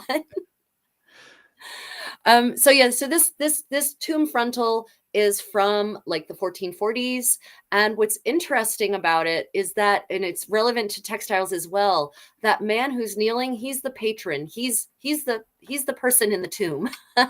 um and he has on his belt, if any of you can actually zoom in on your screen, he has weaver's tools on his belt. So Ooh. he is somehow connected to the textile industry in Ireland. And you can see the kind of clothes he's wearing. It's very similar to the Moy Gown, which we talked about sort of a long time ago, it seems like. And he's very dapper, he's very fashionable. Look at that beautiful flowing beard, his well-kept curls, right? This is not a wild Irishman. This is an Irish gentleman, right? Mm. He's put together, as And they you say. would say this is of the noble class No, dress? no, no. He's he's Oh, he's he's a merchant. He's oh, an right. artisan, but gentleman in the modern sense. Like he is a respectable burgess, right? Mm. He's a respectable member of probably maybe is Wexford up there? What is the city up there near County Clare? Oh, you're talking about oh, we have Clare, Limerick. Limerick is the main city. Limerick. Yeah. You're talking about, I yeah, which I would also I'm related to on my father's side again. he might well be a weaver or involved somehow in the wool production industry there in Limerick. Mm. And but if you compare this to the way the English were dressing in this era, they're dressing similarly, but without all that hair. So there are ways to express your Irishness without it being naked in a cloak wandering through the Nice. bogs. And I just wanted to Brilliant. mention some fun facts about wool production, as we're now going to start delving into the actual pieces that we found. So sheep these days, and this, Philip, because we talked about those poor sheep that get found that are almost dead. The Mm. wandering sheep. Sheep these days have been bred to be monstrous wool producers, Mm. to the point with Philip. Share with me what you were saying a couple of days ago about those poor wandering sheep. So, because like in Ireland, we love having free range, and free range is absolutely amazing to have the freedom for animals to wander around the way they can. However, the massive disadvantage is because we have modern sheep whose wool just grows way above than what it should do. They need to be constantly monitored and looked after by the farmer, and so the farmer has to make sure that the wool is sheared and shaved so these animals can breed and live. However, sometimes when they wander off way up into the mountains and stuff, and sometimes they can even get stuck. So they can get stuck between, a hole in the mountain or something. Right. And from there, instead of just outright starving or dying of lack of water and stuff, what happens is the wool grows and grows and grows and grows to the point that they can actually just die of horrible Ugh, ways that I, yeah. I actually can't repeat here on YouTube and stuff, but Right. it's horrendous. And sometimes they'll find the sheep, and the farmer, obviously hoping that his sheep hasn't passed away, will shave and shave and shave and hopefully find the sheep alive, but in a desperate state, because you have to remember that sheep is relieving itself inside of its own buried wool. Right. And it's also, sick and dying and, oh, absolutely horrendous. So yeah, it is. It's definitely the disadvantage of having modern sheep, and also on top of that, allowing them to be free range. Which, by the way, I'm very much pro free range. They Yeah, should yeah, be allowed to absolutely. wander off. 100%. But with that, and I have a lot of farming friends and stuff. It is the difficulty of trying to keep an eye on them, because they are, at times a lot of work, So yeah, Yeah. that's definitely the huge disadvantage to it all. Yeah, yeah. Elena, absolutely. They need to be sheared every 6 months now, which is Mm, just tragic. I mean, yeah, a they lot do of work. oh. So medieval sheep were not like that. Okay, thank God. they they did not produce monstrous amounts of wool. So apparently in Ireland, medieval sheep produced on average 1 to 2 kilograms of wool per year. Mm, Just per year. Whereas these poor bastards are producing like 5 kilograms every 6 months. Like that's insane. But also think about all that extra weight for those poor creatures, right? That's just mm. terrible. And so the amount one sheep's wool per year could produce only 1.3 to 1.4 meters of wool. So if you think per sheep per year, you can get 1.3 to 1.4 meters of wool, and that's it. Ooh, So not that's like not a today. lot. So that should help us maybe appreciate a little more the value of wool, because you don't have these monstrous wool producers yet. Mm, mm. The comment section is getting quite interesting. I don't know Yeah. which way to make some of the What do we comments. have in the comments, Philip? Let keep me. So what day is given with the carving? Is that carving of the four kites in the reserve kilts? I'm not quite sure what Brian is asking there. If you could just elaborate on that a wee bit. Are you talking about the great kilts? The ones that the Red Shanks would have worn during the late 15th and 16th century. So if you could just elaborate on that a wee bit, Yeah. that would be great. Just to identify that you're talking about the great kilt that's brought over by the Red Shanks. There are awesome shearers who share on YouTube. Yeah, there's some amazing YouTube channels that definitely go into the elaborate on the various stuff to do with farming and stuff. Free range is destroying our hillside. Could you elaborate on that one as well? I think that one's quite interesting. Because from my knowledge, the sheep are quite good for the countryside and stuff, especially when they're relieving themselves on the grass. I think that's definitely the upside to having free range sheep on the countryside. It Um, Yeah, it might also have to do with how they do it, right? If the sheep are always mm, in the same place free well, yeah, ranging, or if yeah, they're rotated. Because yeah. what we learned in the US, interestingly, when we killed off the buffalo, the bison mostly, is that we started getting this hideous erosion. Mm, And the land started desertifying, right? yeah, And what we discovered is that the buffalo, with their natural migratory patterns, would actually kind of do this own natural rotation thing. They would eat here, they would poop here.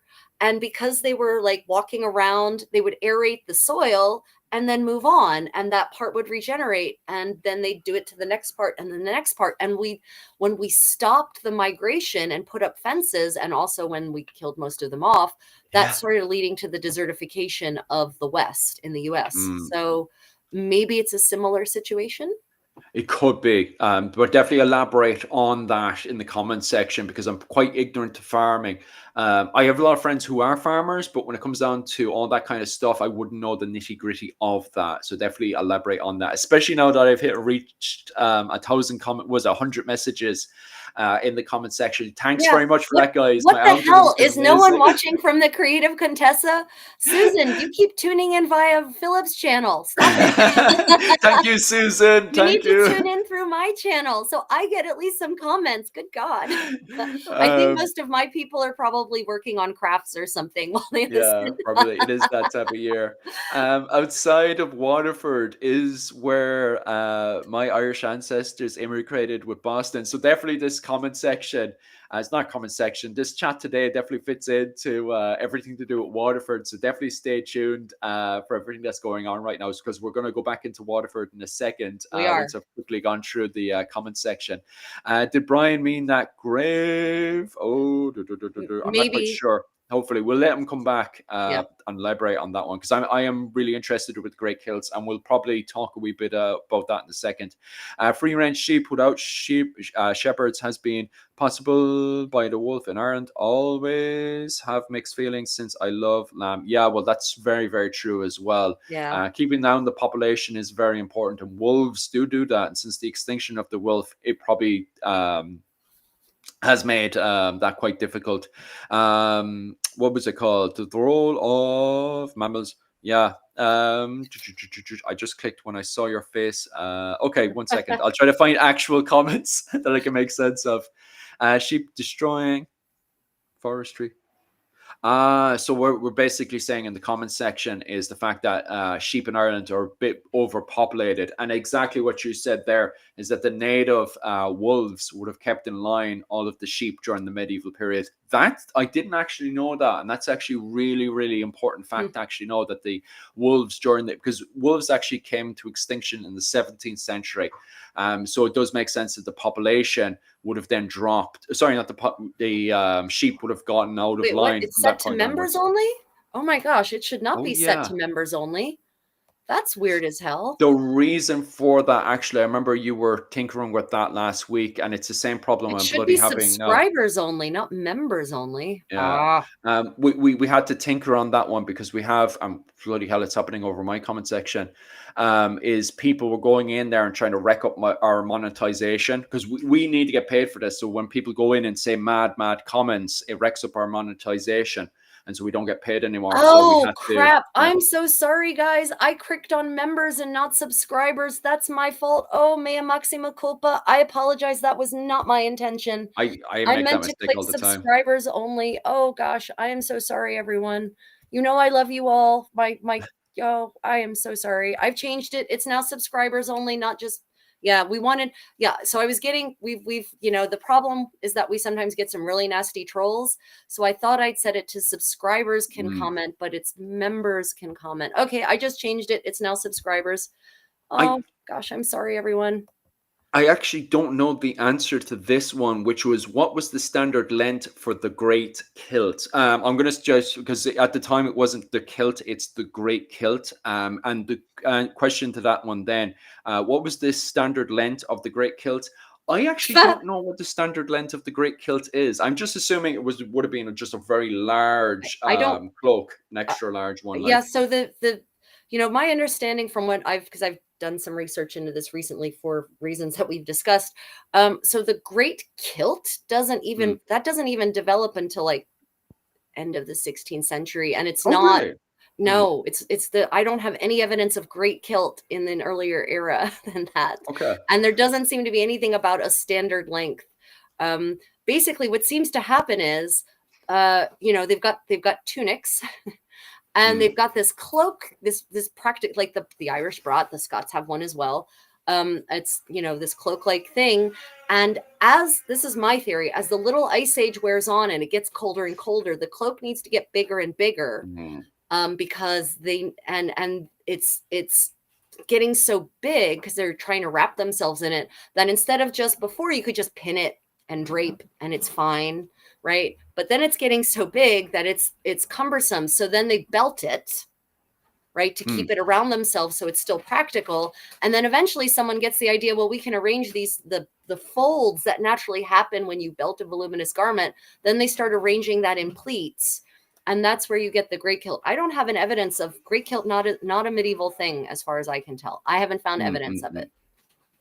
That's quite interesting, because I was assuming that the great kilt was starting to appear around the late 15th century, as we see in the red shanks. But I assume that because the word red shanks started to appear in Ireland, but it does make sense that there's a separate development to the red shanks. I mean, but you can have red legs from just wearing a tunic and not wearing hosen. Like, you don't need a kilt for that. Yeah. And so a lot of people, when they look at because they want to see the kilt, they're so desperate to see the kilt. right? So they look at sculpture and they say, that's a kilt. And I'm like, it is not. That is the way a full tunic falls You're into ruining folds it. naturally when you belt it. That's just how Stop. a You're tunic ruining falls. my fantasy. You're ruining my Sorry. fantasy. I wanted There's the great kilt to be there in the 15th and there's century. no Ruin that today. evidence. I have not found any evidence of it in documentary evidence. There's no reference to it in written documents from that era. Right. So it's the great kilt is like a 17th century thing. Okay. Yeah. Which makes sense, especially when that's going into the period of the Jacobite. We have first off the Irish Rebellion in 1641, and then later on, then we have King James, who's been usurped in Britain. So it leads into the Jacobite Right. rebellions in both Ireland and in Scotland. Yep. So it does make sense that that's the fashion trend in the 17th century when we have that glorious image of the Jacobites in their Right. glorious great kilts. Oh, great. They're doing construction work outside my window. That's fantastic. Could you close that, please? It's a loud buzzsaw. Okay. So let's I think I've gotten through the questions. I apologize, everyone. That's on me. You can now comment again from my channel. Okay, so here we've got we're in Waterford. Welcome to Waterford. Welcome to Waterford. Exactly what was asked for. And we're going to be going. We're going to be exploring archaeology from Waterford and archaeology from Cork. Is going to be our two foci today. Yeah. And that's going to also allow us to delve into some of the structures and the civic structures that functioned in medieval Cork and Waterford, and that allowed them to function. And the reason probably why we have this archaeology to explore. So we talked about tabby weave, and in Waterford, as always, they've done excavations whenever they need to build something, and they do a survey. And so what you see here, this is actually a piece of wool, and this is a rare piece of what is called a 2x2 twill. Now, that little diagram there to the right, that shows you the weaving pattern. And basically 2x2 means that you go up two and then dive, go under two and then dive, up two and dive, two being the two rows of thread, right? In both directions, 2x2. And that's the pattern it creates. It creates that herringbone pattern that you see there, right? So apparently 2x2 twills are much less common than 2x1 twills, and the 2x1 twill is illustrated right above it. And they're kind of dying out, but here we have an example of what is a 2x2 twill. And if you can, zoom in on your screen, this picture is actually pretty high def, and you can actually get a good look at it. Now, this one is actually interesting because it's two tones, and I know it doesn't look like it in the picture, right? The problem is that when fabric sits in the ground for hundreds of years, it almost never retains the color it once had. But thankfully, they were able to conduct analyses on the dye stuff and figure out that at least it should be two different colors. So this is actually two-tone. And the warp is actually, for my fiber people out there, the warp is S-spun and the weft is Z-spun. So what that means is, you've got two different kinds of spin happening in the two different directions. And that is what I read is that is assumed that actually helps prevent a sort of warping from happening, right? Apparently, if you have, if the threads are all spun in one direction, in all directions, then that can actually lead to some kind of warping. But by alternating, Z spun and S spun, then you end up, it's kind of stabilizes the fabric in a certain way, is the best way I can describe that. Apparently, though, 2x2 twill is not as warm as a 2x1 twill. So from a practical perspective, it makes sense that you'd want a 2x1 twill from the warmth, but apparently 2x1 twills also drape better.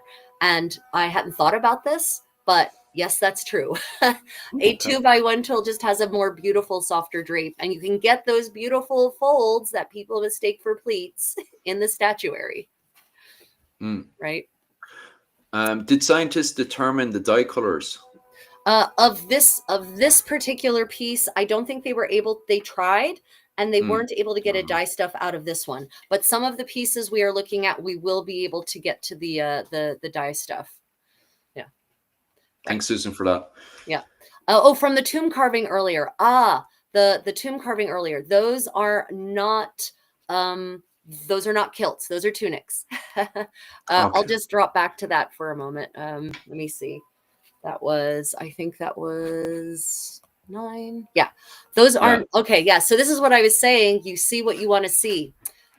All statues in Europe from this era, everywhere with people wearing voluminous garments, look like that. It is not a Mm. kilt. What you're seeing, you've got a couple of different things you're seeing here. The first, that's actually a bishop. So he's wearing a bishop's cope.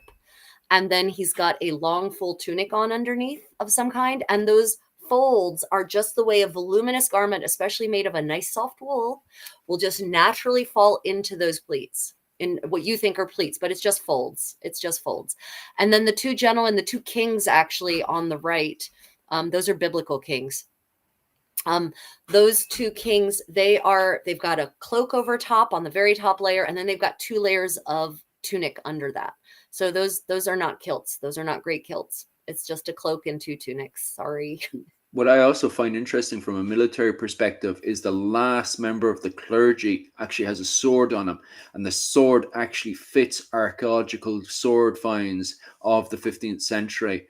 So anyone who's into military history, definitely pay attention to the last one there. That's really interesting, the amount of detail that's in there. And as you were talking about earlier, the 2 last ones also have books on them as well. So hopefully more book finds. Those are biblical kings. Those are Old Testament kings, and I think one of them is David, and I don't remember who the other one is.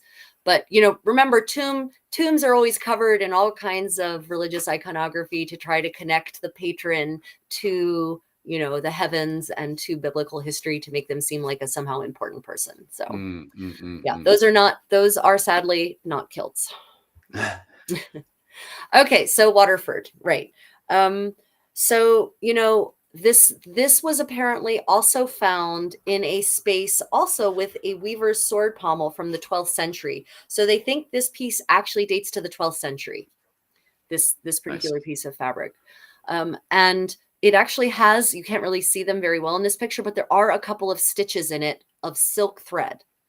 So what this tells us, Solomon or Saul, I'm pretty certain it's one of those two, Jan. Yeah, absolutely. So, these little tiny scraps of fabric can give us these important details. Like in Waterford in the 12th century, they were using silk thread to sew their clothing. Right. And silk thread, that is imported. That is not a local, silk is not locally available. It is all imported into pretty much all of Europe in the 12th century. Byzantium has a local silk industry, and that's about it. And then eventually, pretty soon, Italy's about to get one, but no one else has one. That's really, really awesome. And it really does support the fact that Waterford and Dublin were 2 major Hiberno-Scandinavian trade ports of that period, just before New Ross was built, and then becomes one of the biggest rivals to Waterford throughout the medieval period, built by William Marshall, which is also a very interesting fact. Oh, wow. Yeah. Okay, so moving on. So Waterford is a very well organized urban center in Ireland, and they have water mills, and they have fulling mills in Waterford. And we talked about the fulling mills earlier, but here we have a diagram so you can kind of understand the action. Right. So you have the water wheel. Everyone knows the water wheels, right? We've all seen water wheels. Well, most of us have probably seen water wheels, maybe if you're lucky, in person. So the water flows through the wheel and drives the wheel. The wheel then drives the shaft that drives a crank, which drives those hammers, the stocks. And those hammers literally beat on the cloth to full it, to cause it to get thicker and denser.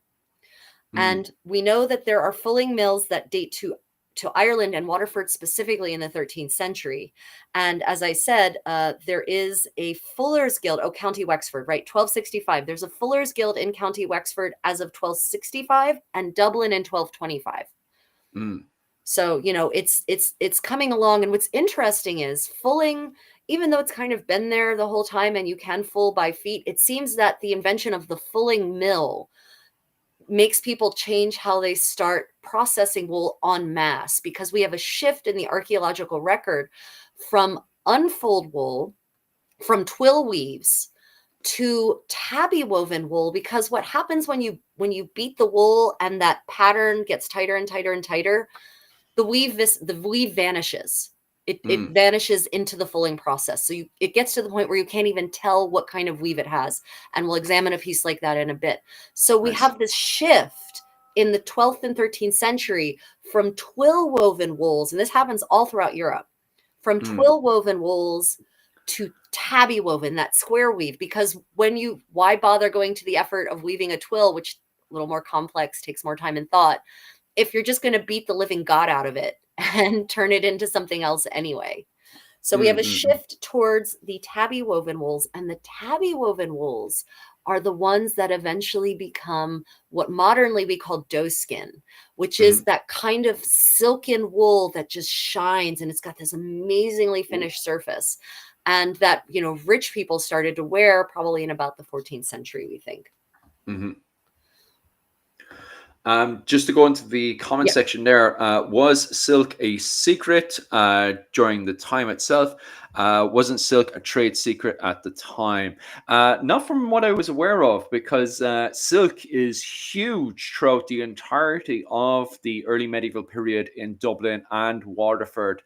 This is why Claire Downham, with her work right now, is arguing that Dublin during the early medieval period was in a economic golden age.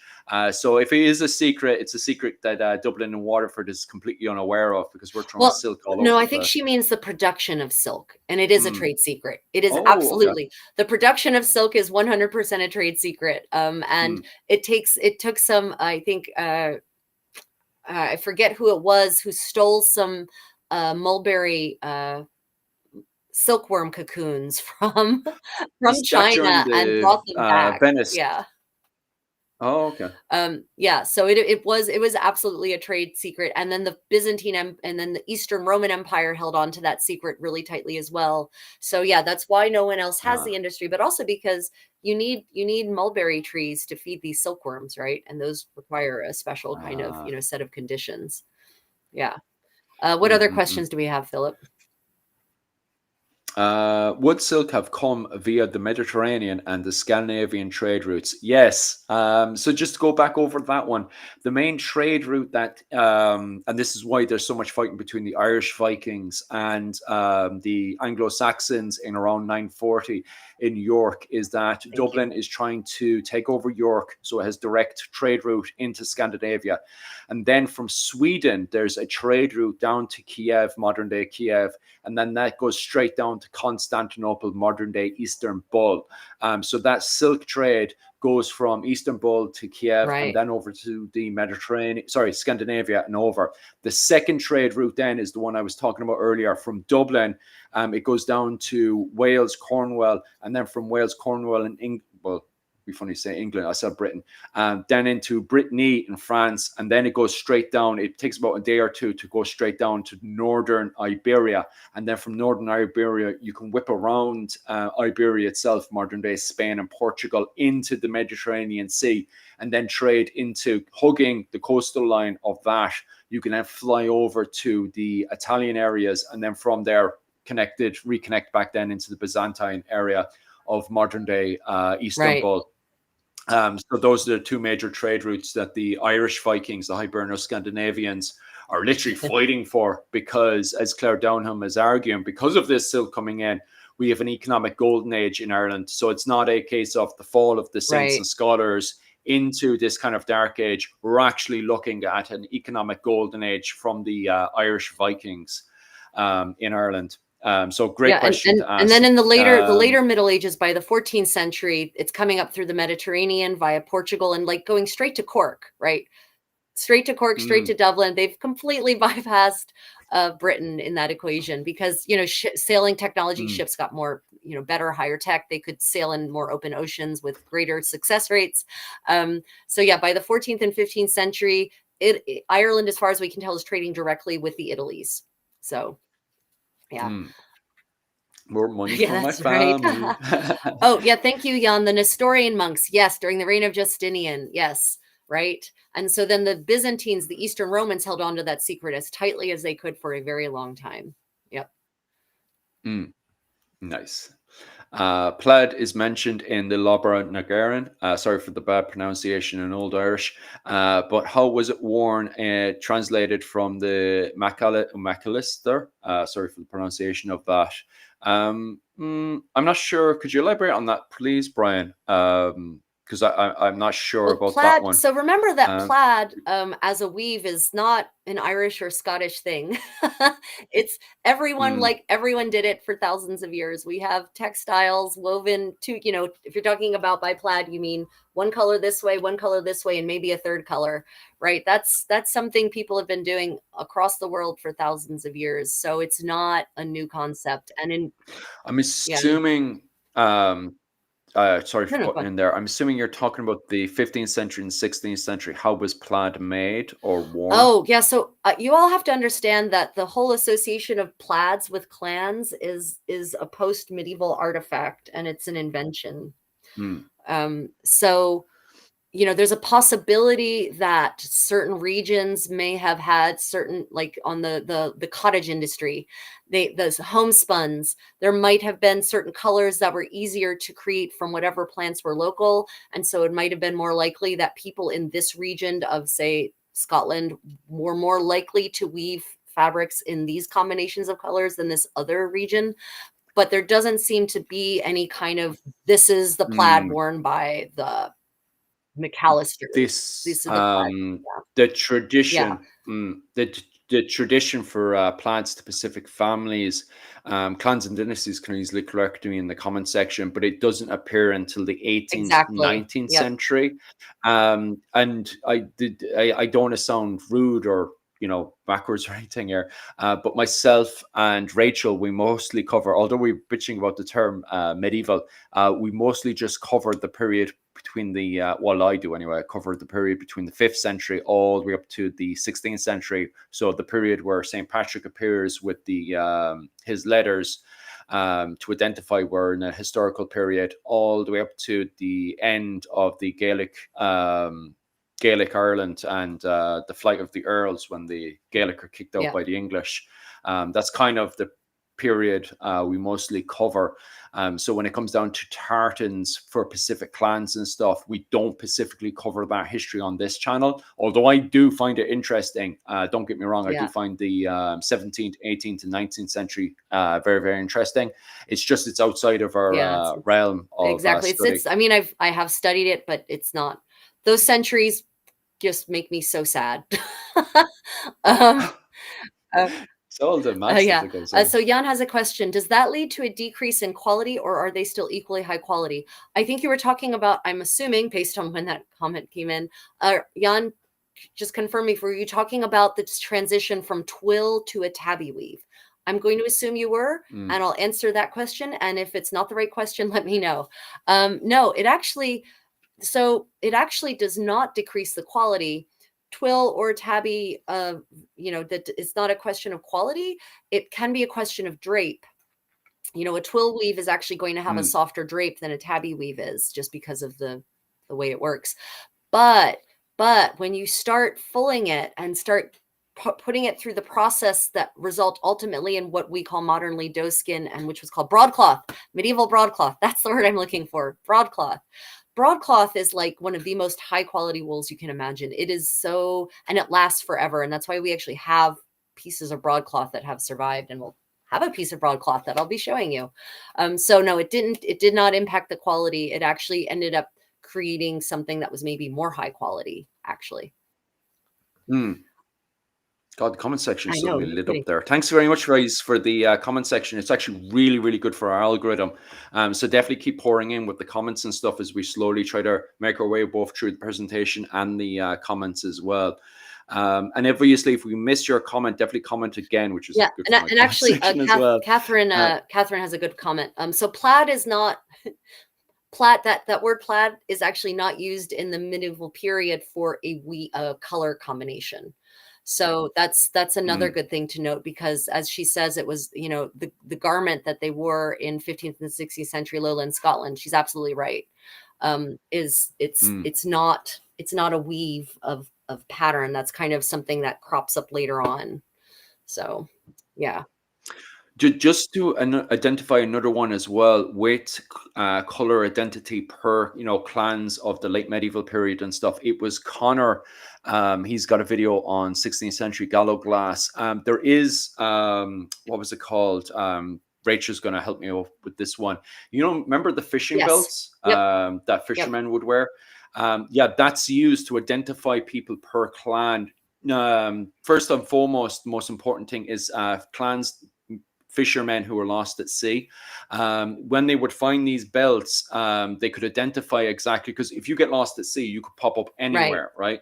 So if you popped up in a coastal area of another clan, that clan would return you back to where you belong, and they could identify you by the belt that was wrapped Right. around you. And that particular belt wasn't just in Ireland. That belt can also be found in Scandinavia as well, specifically in Norway. And that belt comes in with the what was it called? The early medieval period, and probably even as far back as the Bronze Age, if I can remember what Yuki was saying to me. So that is if you guys are looking for clan identities and stuff, look into the belts. However, the majority of belts are missing, so we don't know exactly Right. which clan is associated to who, because a lot of this information is missing.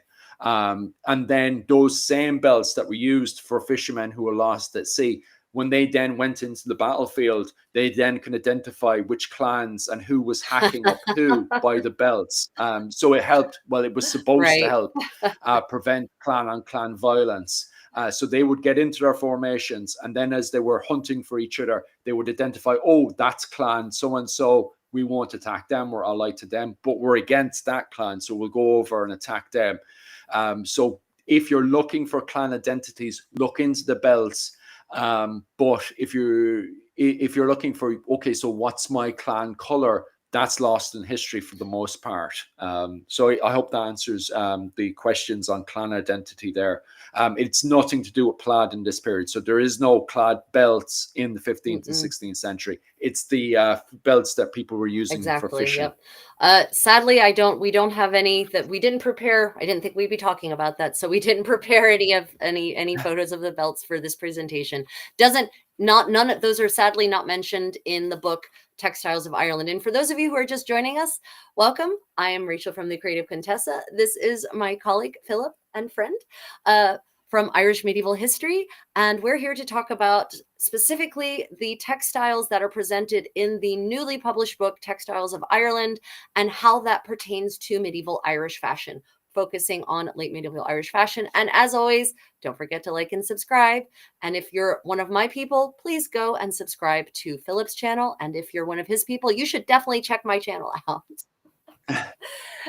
Anyway, so back to fulling.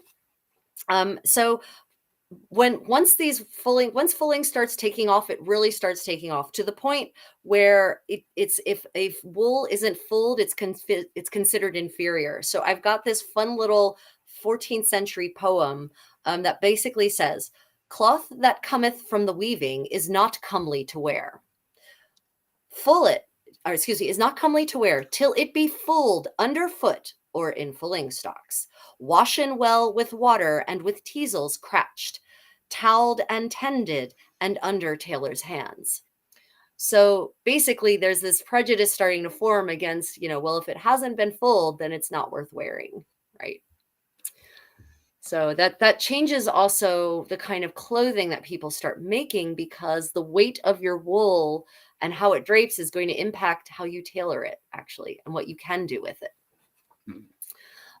And for those who don't know, fulled wool, it doesn't ravel. So you can cut fulled wool, and this definitely has an impact on shapes we start seeing in the 14th century, even in Ireland as well. Fulled wool, you don't have to finish the edges. You don't have to hem the edges. You can just cut them. Right? It will not ravel. I'm not wearing fulled wool. This is not very fulled at all. And it will ravel a little bit to a certain point. But that means that So that's when quite you have advanced. this wool that's fulled, you can actually start cutting neat shapes into like the dangling bits from the sleeves into the hems, and you don't have to worry about finishing it. And so you have so many more decorative options, actually. Mm. Yeah, that's quite advanced. It's much more advanced than a bunch of naked people, anyway. That's for sure. Right? Yeah. So this is a piece of fulled wool that we see here from Waterford. And it is so fulled that they cannot tell what weave it may have once had. They don't know. It could be Mm, tabby, it could be twilled, but this is what happens when you full wool. And this was madder dyed. So madder is a root that it's a weed. Madder is a weed, and we create it by taking the root of this weed, and it's a green weed. It has pretty yellow flowers, white and yellow flowers, and mm. the root produces a red dye that is not as red as kermes, which is where the word crimson comes from, but is pretty red. So it's not as red as this. It's kind of more of an orange red is what madder red is. But of Mm. course now it's just kind of, dirt brown. Ah, nice. At which point did urine leave the fulling process? So just Yeah, continuing with the fulling in that's Waterford, at what point did they stop I'm gonna using say urine? probably the modern era. I'm gonna say once we developed Oh, chemicals, once we, were able to isolate, because the urine is not the important part, the ammonia is. So I'm going to assume that ammonia is mm, still used in the wool production process. It's just now ammonia that's been either, extracted or somehow other synthesized. I actually don't know how modern ammonia is produced. I know how to make medieval ammonia. um, and I have made medieval ammonia using all the proper methods, all natural. Um, I have a funny feeling most of the comment section don't no, want to you don't know want the to answer know. to this You in the modern you really don't context. want to know. I'm pretty certain though, it's because they still use ammonia to degrease. I'm pretty certain. So they're just not using the Mm, urine mm. part of it. But honestly, I don't know how else you would create ammonia without urine. So Yeah, it's like when people go as tourists over to Ireland and they ask how black and white pudding is made, and it's like, do you really right, want to yeah. know? Do you really want it? This isn't it don't ask questions you don't really want the answer for, especially not with me. Yeah, I have it's no the, I have yeah. very long and broad boundaries about such topics. Oh, stop. I think my wife is great for that as well. There's a line and she goes That's running right. right It's like, past it. I think it's an archaeologist thing. Yeah, it's definitely a living right, historian exactly. "Oh, are we archaeologist not thing. supposed to talk about this at the dinner table? Oops." What do you mean I'm demonetized? Right. Okay, so Philip, in when you get comments from your people, when you talk about clothing with, people on your channel, how often does the Mm. topic of silk come up? Oh God, all the time right now, especially with Claire Downham. And as I was saying there with the what was it called? The economic golden age. So we talk about I don't know if it's the answer you're after, but we talk about silk a Right. lot No, no, no. lately. I'm interested to Especially know the honest answer. I mean, it'd be great if you said never. yeah. No one never talks about silk, but no. And you should be. You absolutely Mm, should be talking about silk, because in Waterford they have found silk in the archaeology. You are looking at, and I know it looks like mm. an awful dirty brown piece of silk, but it's not. It is not just any silk. This is a silk brocade, and it's actually silk Mm. samidum, and it has, if you can scroll in on your screens wherever you are, if you can, zoom in, try to, because it actually has a Sasanian pattern in it. Do you know do you know what a Sasani where Sasanian patterns come from? Constantinople, Further. Istanbul? No. Sasanian Further, Empire. Baghdad? That's Persia, or Sasanian Persian That Empire, is right? deep. And okay, so I'm quite ignorant when it comes down to the history, the rise and fall of empires in the Middle East. I'm assuming that's Baghdad around that whole area. Oh, yeah, yeah. So yeah, exactly. So we're talking Middle East, right? We're That is talking Middle East, so the Sassanids. And that's how far this piece of silk came. So it actually has a very a pattern that we see in silks found all over mainland Europe. These really rich imported silks. It's got actually kind of a lion and plant pattern alternating. And they did a test on this. They analyzed it for the dye stuff. And so this was probably when it was new and shiny, and it did used to shine. It was purple. mm, So it was, yeah. yeah, purple, made with purple orchil from which is a lichen, and it was actually two-toned. So one of the tones was yellow and one of them was purple, and they unfortunately were unable to identify the dye stuff that created the yellow. That has apparently completely, at least from the sample that they had, there was none left of the dye stuff left in it. But the main part is purple. So you've got this amazing purple and yellow silk brocade. Can you imagine how that would look? And I Mm, specifically included a sculpture there of King O'Connor. That's Brian O'Connor.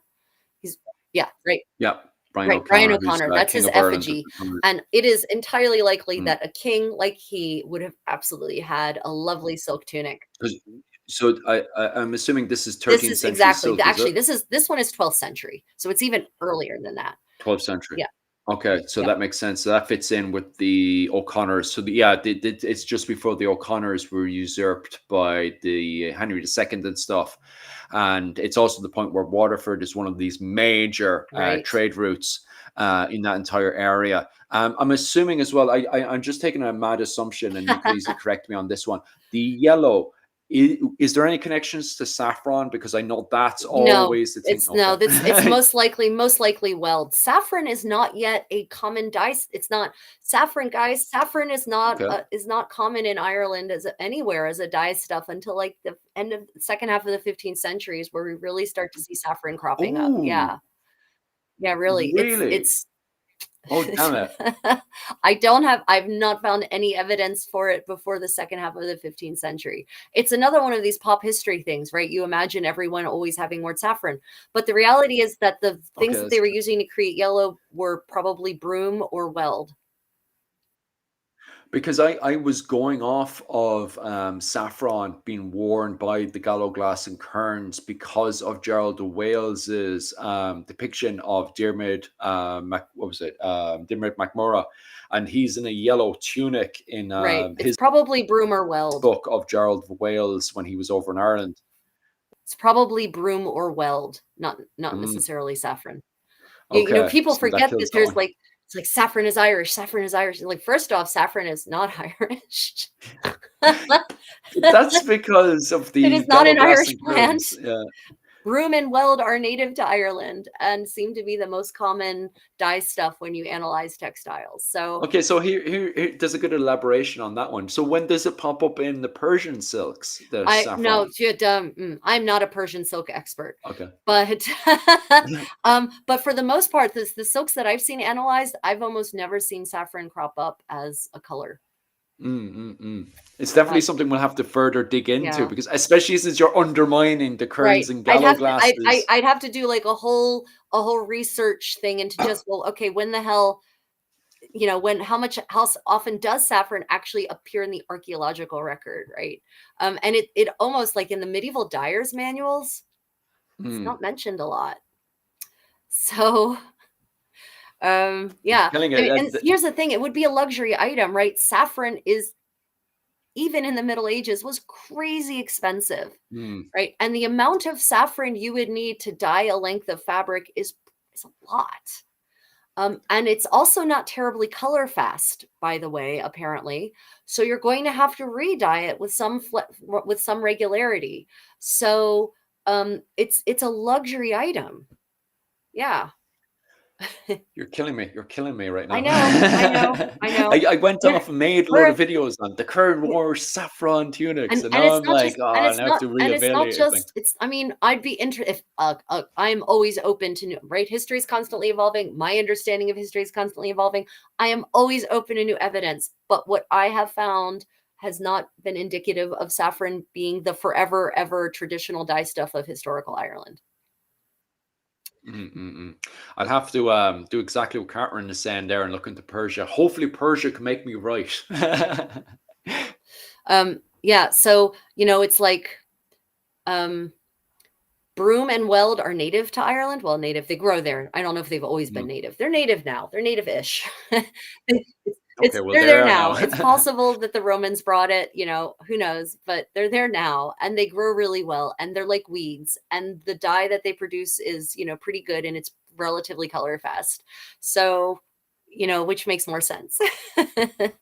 Whereas, Mm, mm, mm, how mm. many of you have ever harvested crocus saffron crocuses, it is insanely labor intensive because you have to pick by hand, pick the little flower and pull out the stamina one by one.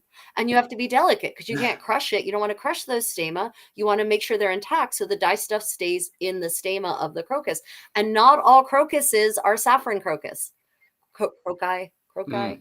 I don't know. Croci. Who knows? I don't know what the plural of crocus actually is. Crocuses. It's complex. It's a foreign word. Anyway, yeah. Naturalized, if not native. Just Absolutely, Jan. Yep. Yeah. mm, So this. we'll get So back so to the this plaid one in a this second. piece of silk, what's interesting about it, if you look on the bottom edge, it's finished. The edge is hemmed. So this is indicative that this was part of a garment, even though all we have is this little bit. It was part of a garment, and it seems like it was part of the upper body based on the kind of curvature and nature of the hemming. So, this, and that's why I depicted, put the effigy of King Brian O'Connor there, so that you could get an idea of the shape of the garment out that this samita may have actually had in its original form. So you can imagine this beautiful purple and yellow brocade with these lovely lions all over it and just draping in the folds that you see on that effigy and then just shining in the sun or shining in candlelight, right? It would be pretty magnificent. Mm. Sounds awesome, like for sure, like especially showing off the status and wealth of Connor Right? at the time, because we have this image of once again, kicking around the place just in tartan and kilts and stuff, and yet this completely undermines a very high status. This is meant to be the over king of Ireland, and he's definitely somebody who's trying to show off, hey, look, I've just usurped the O'Briens. I'm the new boss in Right. town, and he could definitely do with this massive statement here, and also furthermore also highlighting the importance of that trade port of Waterford and why the over kings of Ireland had to dominate both Waterford and Dublin, one of the most expensive, definitely profit wise, places to produce a lot of wealth at Right. the time. So we could definitely see it in Yeah, these it's finds. pretty. Let me tell you, this book has just, I mean, I told you it revolutionized my view of clothing in Ireland. And it's just, I'm like getting goosebumps thinking about it. God, I'm such a geek. But you can see now what Claire Downham keeps going on about over and over again, because she must feel like she's talking to, especially because everyone has the image of the Vikings came in and suddenly Ireland went from the period of the saints and scholars to suddenly having a dark age, and yet Claire Opposite, Downham right now she's trying to argue that in fact actually we're looking at the economic golden age, and here you go, like there's your evidence, right? there's the effigy from O'Connor, and there's the silk to Yep. go with it. We're looking at an economic golden age It here, is, it ladies and is, and gentlemen. again, wild Irish, I think not.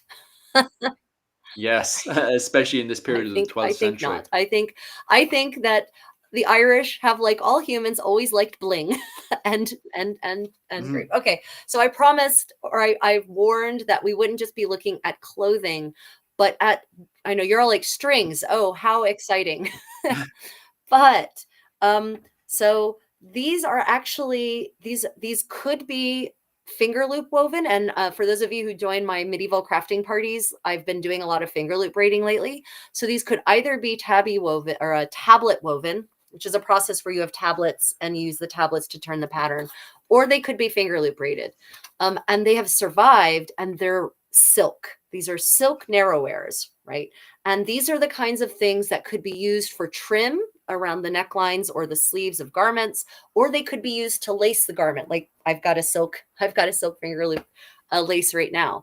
Right. And so this is evidence of, if not, certainly not a native silk, further evidence of, I mean, not native silk production, but of a silk trade happening in Ireland. People are getting the materials in. We don't know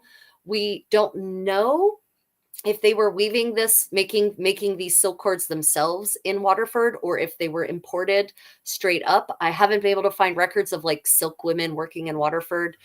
It was usually, these sorts of things were usually made by women. Nearly always women had the corner on the silk narrowwares market. For whatever reason, probably because it was something they could Does make easily sense. do from their home with not a lot of equipment. And Mm. so they actually excavated this in Waterford. So it's just further evidence of the kind of luxury goods that were available, easily and readily available there in the city. Mm. It does make perfect sense actually, because there's a lot of tradesmen. Because originally, Ireland started off with the monastic settlements, where the tradespeople would have came along and worked there. But then with the arrival of the Vikings and eventually the Hiberno Scandinavians, a lot of the tradespeople that came from the monastic settlements actually immigrated to the city areas. And so with that, it makes sense that you would have had tradeswomen moving from the likes of Clonmacnoise in the centre of Ireland to moving down to Waterford to work on this kind of stuff as a Right, right, professional trade. And that's why people are very hesitant compared to the rest of Europe, especially England. No offense against English people, but people use the word a male dominated society. So England is seen as a male right. dominated society.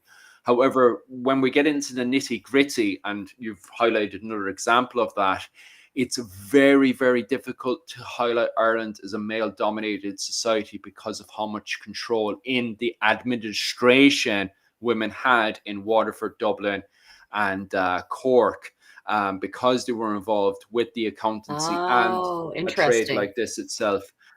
You see what happened as well, especially when the Normans come in as well, is that Normans knock out all of the Gaelic nobles, and then the Normans go back to England and France and stuff, and they just leave their wives because they married the local women to do what they want, Oh, pretty much. And cool. so the women take over the administration. So it's really difficult to turn around and say, hey, Ireland is a male dominated society. Actually, Right, maybe not. right, And this is another example here. So when the Normans come in and take over Waterford, they don't knock out the women. They knock out all of the men, the male nobles and stuff, but they marry right, the women. And so when initially the first year or so, these women are just up in the air. It's like, oh my God, my husband's a Norman. But then these Normans go back to France and they're just left with the child and all the right. administration. So the likes of Waterford and Kilkenny, it's very difficult to turn around and say this is a male dominated society. But at the same time, women are still property in Ireland. So it's It's like, it's I don't, never as black and white and all that. And as a woman, I can tell you that we are yeah. very clever. As a woman who has experienced a very male-dominated society, we have clever ways Mm, of establishing our power and having influence, even if it's not obvious on the outside, right? It's mm, mm, never mm, mm. even, Italy, very patriarchal in the 15th century, and yet and yet. Um, so, and I just realized, I'm sorry, I was just I'm like, this is not no, I was wrong. These are silk, they are cords, they are not laces. They're more interesting than that for my people out there who are men at arms or who do archery. They're silk. They're tubularly woven. For those of you with tablet weaving, they're tubularly woven. They were found next to a yew bow. They're 99% certain, a longbow, a yew longbow. They're 99% certain that you are looking at a bowstring. Mm. So this is actually a silk bowstring.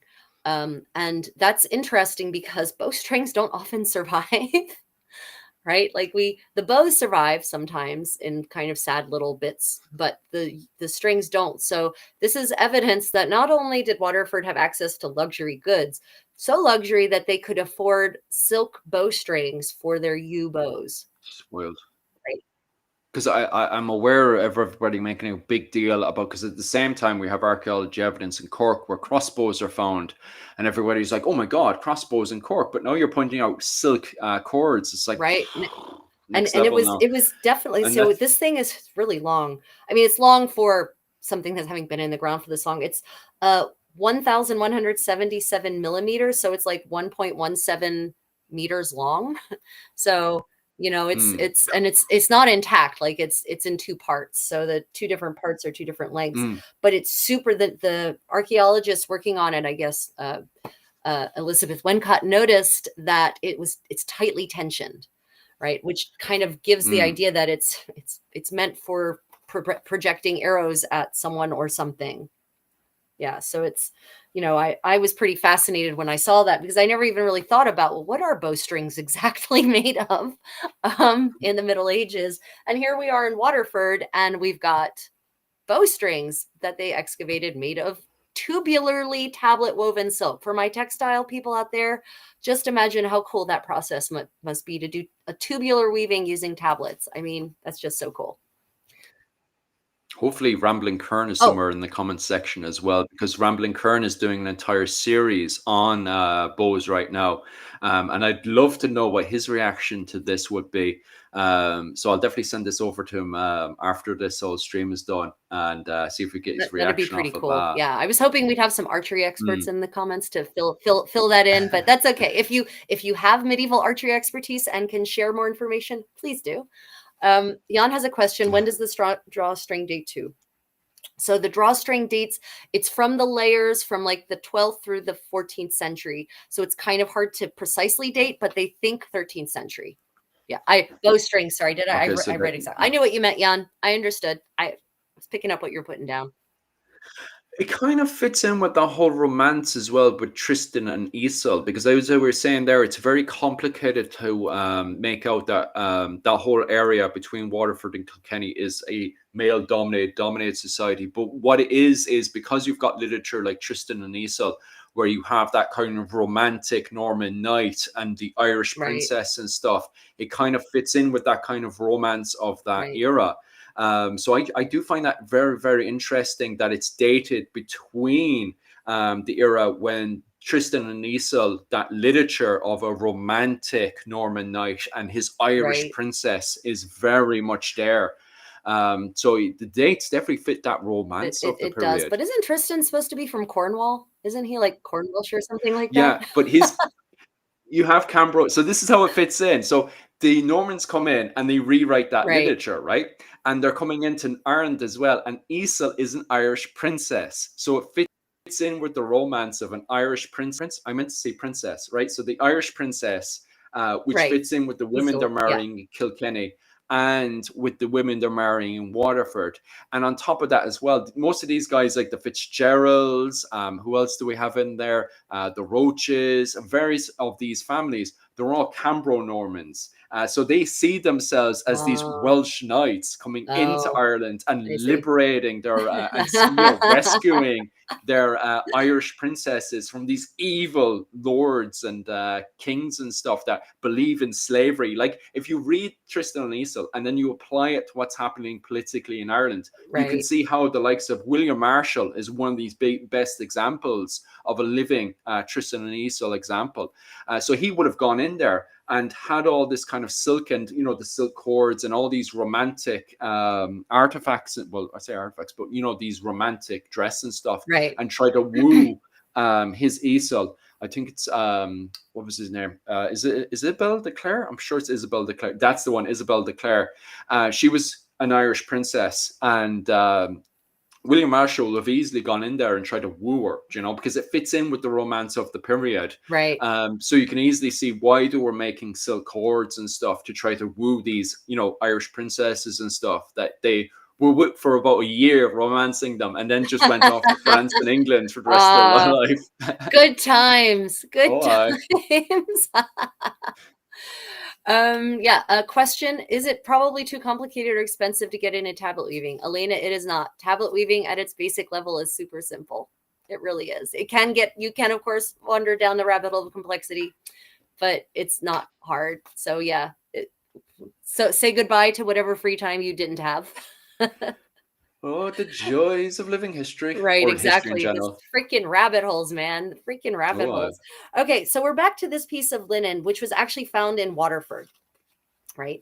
And we talked about this earlier, but I wanted to discuss it here because specifically in the context of Waterford. And I wanted to give you some specifics. So this piece of linen, which once lined the bottom of that corn kiln used to dry grain so that you don't get ergot poisoning and see witches everywhere. See earlier comment in video. So it dates to the 13th to the 14th century, right? So this is solidly medieval. And what's fascinating about it, other than the fact that I thought it was really cool that they thought to freeze dry it in order to stabilize it. Like, archaeologists get to do some of the, try some of the most fun things sometimes. I. But it's so finely spun that the threads in the weave they don't know whether it was warp or weft because they can't tell that, but in one direction the threads are 0.3 millimeters wide in diameter. 0.3 millimeters. So imagine how small 0.3 millimeters is. That is the width of one of the threads in the weave, and the other is 0.48 millimeters, not much bigger. So we're talking super fine thread. I mean, like the finest silk. And this, they're pretty certain that it was locally made because of all the evidence we have of linen production in Waterford, in this part of the world. So as of the 13th and 14th century in Waterford, and of course they're exporting this really fine linen, they are just making this amazingly fine linen that is in demand in other parts of the world. Mm. Yeah. Ooh, and my family making money off that one. That's right. That's exactly right. Yep. Yeah. So I mean so this is not a picture of the find from Waterford. It's a picture of find from London. Unfortunately, the book didn't, so one of my complaints about the book, two big complaints. They don't provide pictures of all the things they reference. That's annoying. Okay. Two, the captions almost never have the dates of things. To find the date of the thing depicted, you have to go trawling through pages and pages of text to find where the picture is actually referenced. And if you're lucky, you can find a date. So if you buy this book or if you read this book, Textiles of Ireland, you will have to be prepared for some user frustration. I guess no one thought that we, the living historians, would care about the actual date and not just that it's from some era in Ireland. So what you're looking at, those are, you've got the sculpture on the right, the sketch of a effigy, tomb effigy on the right, to depict the thing on the left. And the thing on the left are hair pieces. So they actually found hair pieces in Waterford. They found 2 hair pieces of the fake kind that a woman would attach to her head to give herself extra hair to be fashionable. And this is a practice that is done throughout Europe. They did it in England. You can see these 2 little fake front braids that this woman that were made for this woman in London to make braids like you see on the front of that effigy there. There are laws in Italy forbidding the use of fake hair in certain places and saying, well, you can't use, or no, excuse me, additional hair. You can't use real hair, but if you want to make your hair thicker, then you can use yarn or of wool or silk or something like that, right? So there's such a common thing, this using of fake hair or hair augmentation for women to make their hair bigger and better and more beautiful. And here we have in Waterford, they have 2 extant hair pieces that they found that date to the 14th century. And no laws to stop them. Now, I haven't looked into it. Maybe I need to reach out to Waterford with its fantastically funded historical records and say, hey, do you guys have sumptuary laws forbidding women from, using silk in their hair or something like that? I have contacts. Stay Right. behind. Right. I have friends. Exactly. Yeah. See. Okay, Philip, please ask them. I will, because now I've got these ideas now between the lack of men who have to go back to England and France, and also these the fact that there's no laws to suppress these women. I just imagine them now dressed completely wild. But that's Right. just my All the imagination fabric, going all into the hair, yeah, and all the silk. all the silk. It's dressed in a pretty splendid way. So yeah, I was pretty excited when I saw these. I know it's not, it's kind of a textile because it's human hair and wool is, but so I was pretty excited. No, so Jan, so you're asking if they were wigs or hair extensions because of the way these were, of course, unfortunately I haven't seen them. I've only read the description, but from the description it sounds like they're hair pieces, like hair extensions, right? So not a full wig. Like one of them seemed to have been actually worked into a bun, and the others seem to have been like preformed, ready to be plaited, like you see this lady has here, right? Is what it seemed like. So not a full wig, but hair pieces, hair extensions. Exactly, Jan. Yep. And who's to say that it's just the women who want fuller hair? I'm not. Men are peacocks too. Maybe maybe they were meant to bulk out a beard. You put it like underneath, pin it into the beard under here, so the Which beard is could a little happen. Yeah, fuller, it's an right? entire thing, especially in the 12th, 13th century. It's an entire status thing in Ireland, and you could see endless amount of depictions of the big, massive beard. So yeah, it's in the realm of possibility. I've seen as well. You've got a picture now of modern day North and South Main Street in Cork, Why are you showing my home? This is It's not a a picture of my modern home. day depiction. This is a 16th century depiction of Mm, cork. And that's because we are moving on to cork. So I wanted to start by showing people how cork looked in the late medieval period, apparently. mm, So yeah, this is cork as it was. As you can see, it has its walls, hence the mirrorage that we've talked about. And it's a very well developed city. So wild Irish, it is not. Yep. no, I'm not wild. Pop They culture put me in Viking this beer braid. cage. Yep. Um, Yeah, because this is on the, so just so people know what they're looking at here, from a modern day context, if you look at the map here, well, the drawing, if you look at the right side, that is modern day North Main Street. And then if we look at the left side, that's referred to as South Main Street. Mm. And then if we just slightly outside the picture so people know exactly where this is, on South Main Street, it's slightly missing from the picture, but there's actually St. Finbarr's monastic settlement. So there's going to be a bridge on the south side. And then across the way from that is St. Finbarr's Cathedral is there today, but it used to be a monastic settlement in this period.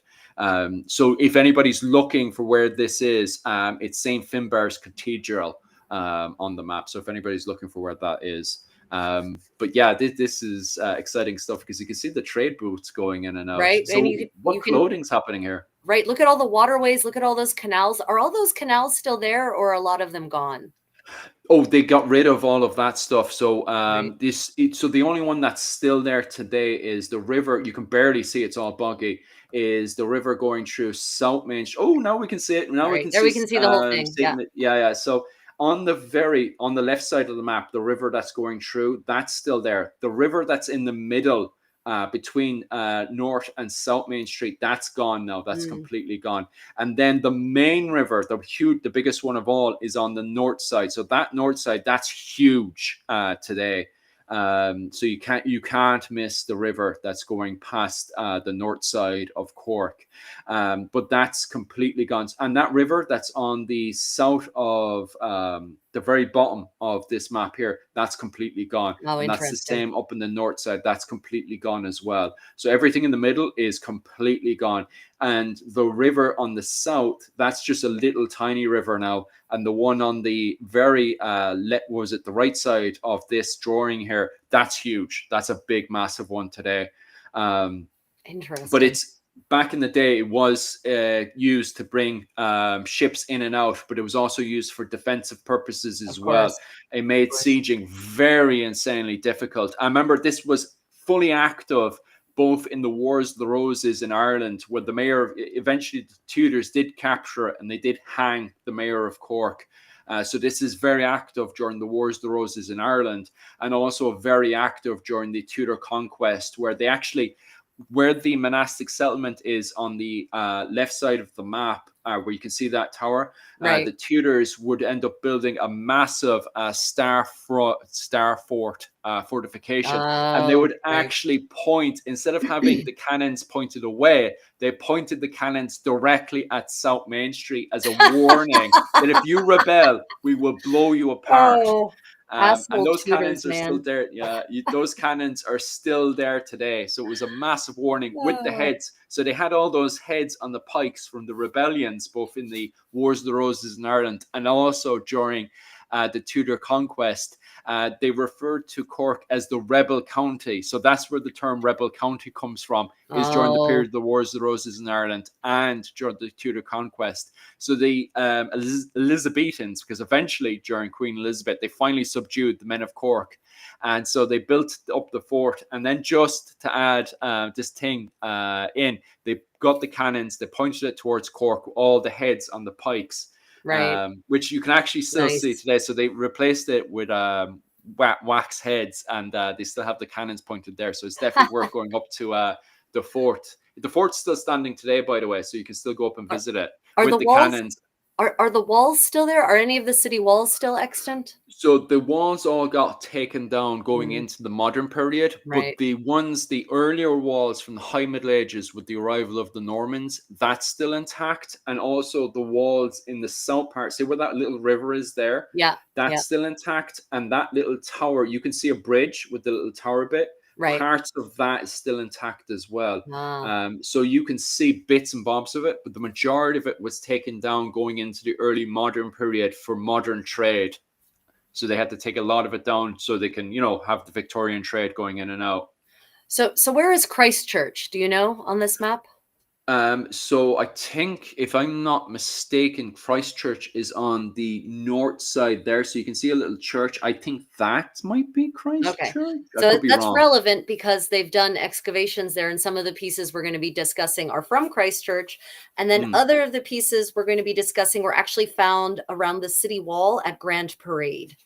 So those are the two areas that we're going to be focusing on for our continued explorations. So yeah, And Cork. just one more thing there, because Yes. somebody's asking for the English market. The English Oh, market is, yes. go down to the south. It could be 1 second. I think it's in this period, because the south English market moves outside of the walls during the Victorian period, Ah, down to the very left. But at this point, the English market would be on the north side of Main Street, on the what was it called? The of this map, it's on the south east side of it. So those buildings there is where you would have had the English markets, and then that gets moved out. So the modern day English market is slightly outside of the walls mm, today on the was it the southeast of this map that you're looking at right here. So it's on North Main Street, on the right side of North Main Street, if you were to walk up the street north. If that makes right. sense. I don't know if that makes Yeah, it sense, does. the way I'm describing it. Okay, so let's talk about what we found in Cork. Some great things. So that I know, again, archaeologists and historians like me, like fashion historians, we have a lot of imagination, so we can fill in the holes and mentally restore this piece of fabric to its glorious original state. That is actually a piece of tabby silk fabric. Tabby, again, is the weave where it's, 1 to 1, over, under, over, under, over, under, all the way around. And so that is a piece of tabby weave fabric. And it's dates to the 12th to the 14th century. Again, we can't really get more specific than that. I don't think they've tried to carbon date it, so they're going based on the layer in which they found it and the other objects with which they, that they found around it, and the other archaeology in that layer. So what's interesting about this piece of silk, one, it's silk. That, so they have silk in Cork too. And Nice. it's exactly like the silks that we find in the same period in Europe, the extant ones. Mm, It they think it is they I know it looks blue now, but they haven't actually done an analysis on it to determine what its original color is. So I can't tell you, but silks tend to, of course, get the best dye stuffs. You don't use your cheap dye stuffs on silk, right? You're going to use mm. Kermes. You're going to use Orkil, right? You're going to use the best and most beautiful colors. It could even be black. It may have even been black, which would have been a really complex process. To get a medieval black, you actually had to do over dyeing. So you'd have an underlayer of madder and then an overlayer of woad, and then treated with the addition of tannins and oak gall. So it's a lot of dye stuff. It's a very laborious process. That's why black became the most luxurious fabric by the end of the 15th century. So, yeah. Now, what's interesting is there's a will. So Cork also apparently has pretty good records, and this book put me onto that. So now I need to go look at Cork wills. There's an archive that has medieval wills from Cork. Mm. And wills are a fantastic source for all kinds of material culture because it tells us the kinds of objects people had and because they're bequeathing them. So they say, I'm bequeathing my second best bed settle to my cousin and my first best bed settle to my wife or whatever. Have you ever read any medieval wills, Philip? Oh, I was supposed to, and I can't remember which wills I have gone through. But yeah, go on anyway. Elaborate. Yeah. So there's a will from Cork from 1306, and it actually it's John de Wimbledon, Ah, actually John de Winneden, which sounds to me like he's probably English, but anyway, he registered a will in 1306, and it references a debt to a silk merchant, Nicholas Le Mercier. So a foreigner, so Nicolas probably Le Mercier. A mercer is a fabric merchant, mm. and an upper end fabric merchant. And so it references a debt to him that needs to be paid should he die. So this is evidence of silk merchants being in Cork, foreign silk merchants being in Cork in a quantity and frequency enough that they're being referenced in wills as debts that need to be relieved upon death. I wonder if that's a connection then to Brittany, because I know Brittany and Cork are very, very close, and the Fitzgeralds even have around that period. The Fitzgeralds get a they on their Fitzgerald's what was it, St. Patrick's Satire flag, which becomes the main flag for Ireland, representing Ireland and stuff. So on the St. Patrick's Satire flag, which is the banner for the Fitzgeralds, they have the same, you know, those symbols that are on the Brittany flag, those little French symbols. Right. They actually get those put onto their main banner as a reference to Brittany.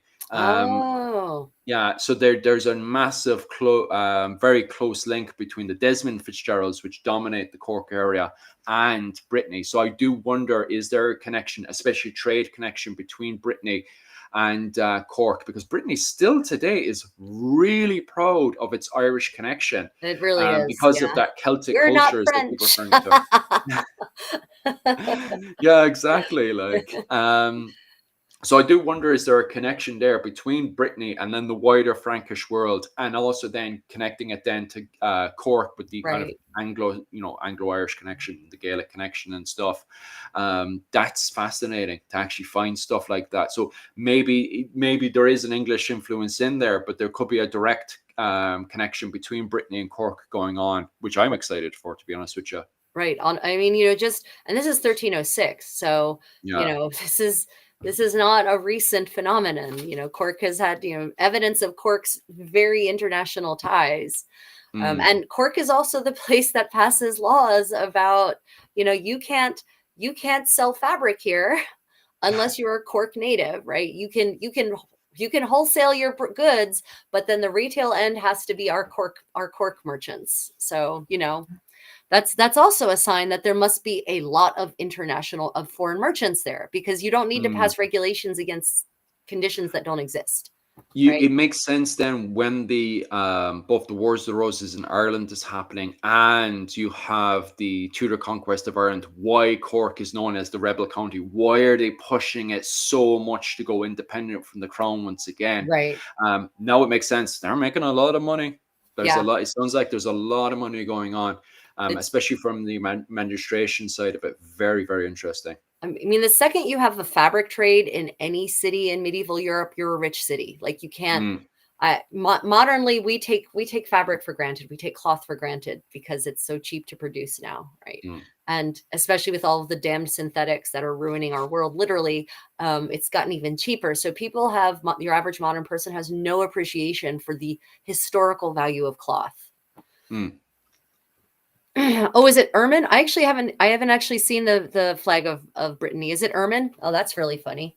Thanks for that, by the way, because I'm the one talking about the St. Patrick's Satire flag, especially with the connection with the Desmond Fitzgeralds to Brittany. So thanks very much for that one. That will come in really handy next time I'm giving a tour and stuff on that whole topic. Okay. So now we're to the silk cord that I was actually talking about, that I was wondering, this doesn't look right. This doesn't look right. Okay. So this is a silk cord that was found in Cork, and it is tablet woven. And for Mm, my thread geeks out there, for my really geeky textile lovers out there, it actually has 20 warp threads. And the warp are the threads that run. I just realized we're kind of, hold on a minute. Yeah. And the warps are the threads that run the length of the thing. The weft is the shorter part, right? So the mm, long threads in this are the warp. And there's 20 warps. And that's important because that tells you how wide it is, right? Because the more warp you have, the wider your textile gets. So this is what's called a narrow wear, and it's a silk narrow wear. And it is woven, it is split. 10 of the warp threads are S twist and 10 are Z twist. And remember, that means that they're basically countering each other. So this means that as you're turning these tablets, because to do tablet weaving, you turn tablets to get the pattern in, and that prevents it from getting all twisted and torqued within itself by having those 10 and 10 counterbalance each other. So that's actually pretty innovative in and of itself. And there's actually stitch holes in this. You can't really see them in the picture necessarily, but there are stitch holes in this narrow wear, which indicate that it was stitched to something else, probably as trim. So then you can imagine that you've got this lovely shiny silk band. And apparently they haven't done a color analysis on this one yet, or maybe never will.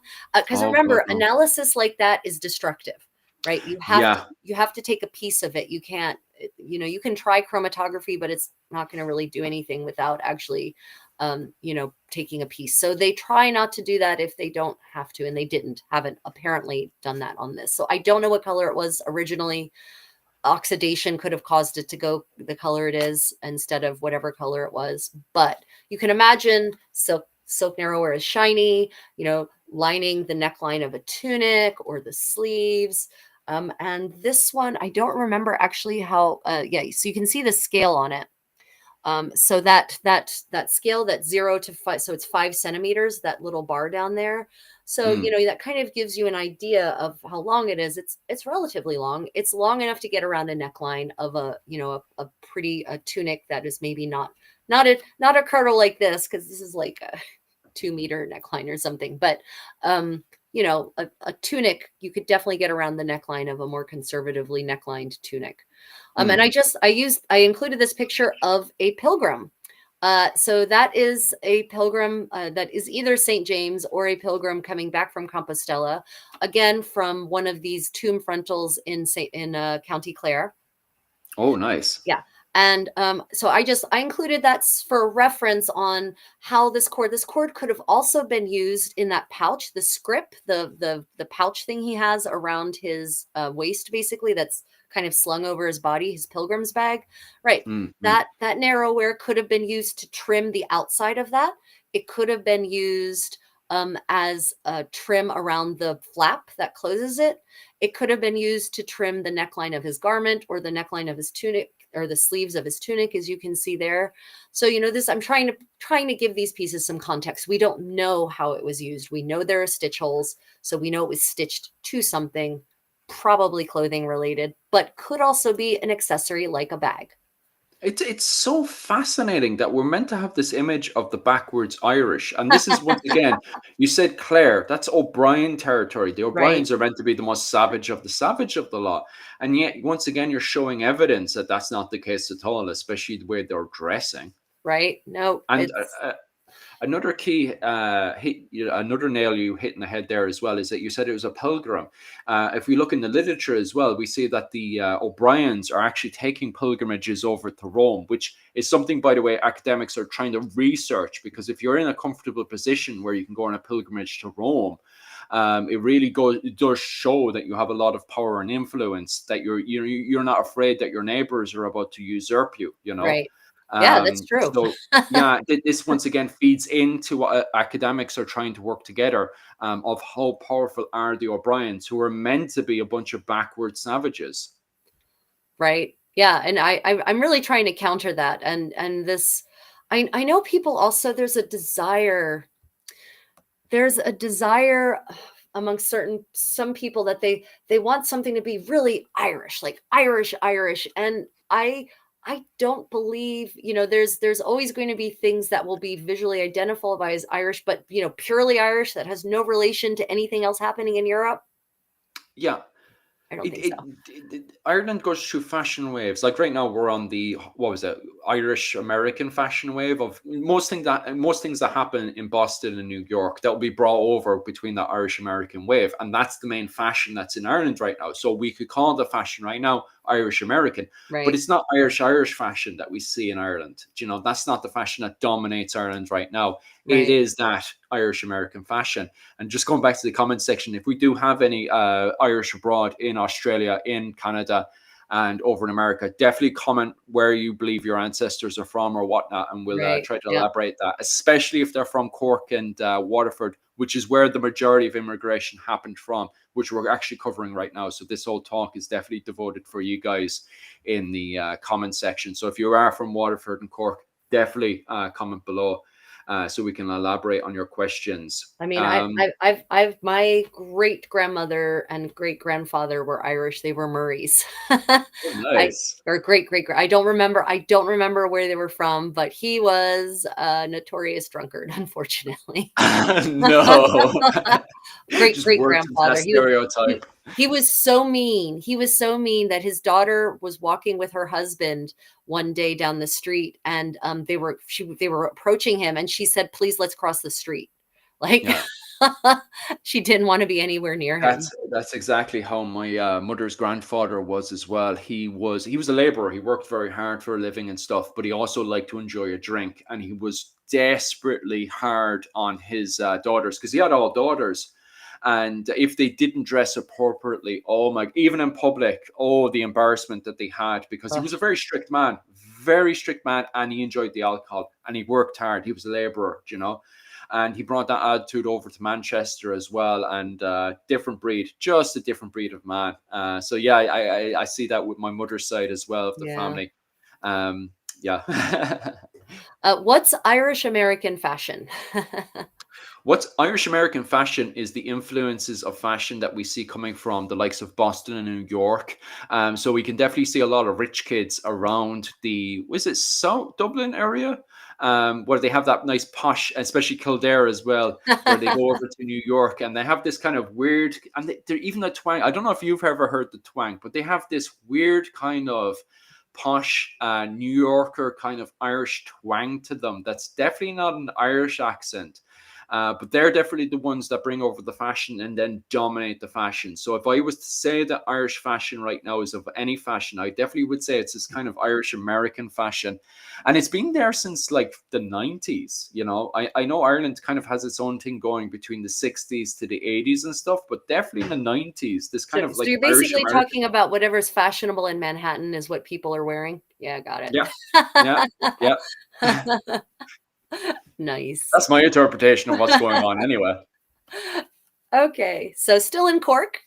Nice. And now we actually get into some exciting things. So what we have here, so this was found excavated in, where I guess I'm not certain. I don't know which of the city walls it was. I don't know where Grand Parade is, so I don't know if it's the the older wall that you mentioned that's still there, probably because people built their homes into it, or the later wall that got disassembled. But still, I Cork. think that's the And what older we one. have here are not just random bits of fabric, but clear parts of garments that have Mm, seams, that have hems, that have copious amounts of thread in them. So we can't really know which part of the garment it was per se, but looking at the diagram on the left, I would say that the lower garment was in the upper body area. That could be a keyhole neckline. And again, this dates to the 12th to 14th century. They haven't really been able to date it more closely than that. But you could be looking at the keyhole neckline of a tunic, maybe on the mm, lower part, or which, the keyhole neckline, that stays in fashion in England and mainland Europe until the end of the 13th, early 14th century. So, ah, that could be. Those lines that you see through it are places where there are hems and there are mm, seams. And the interesting thing is that all of those, the hem has silk thread and the seams have silk thread. Now, what we're looking at, this is actually wool.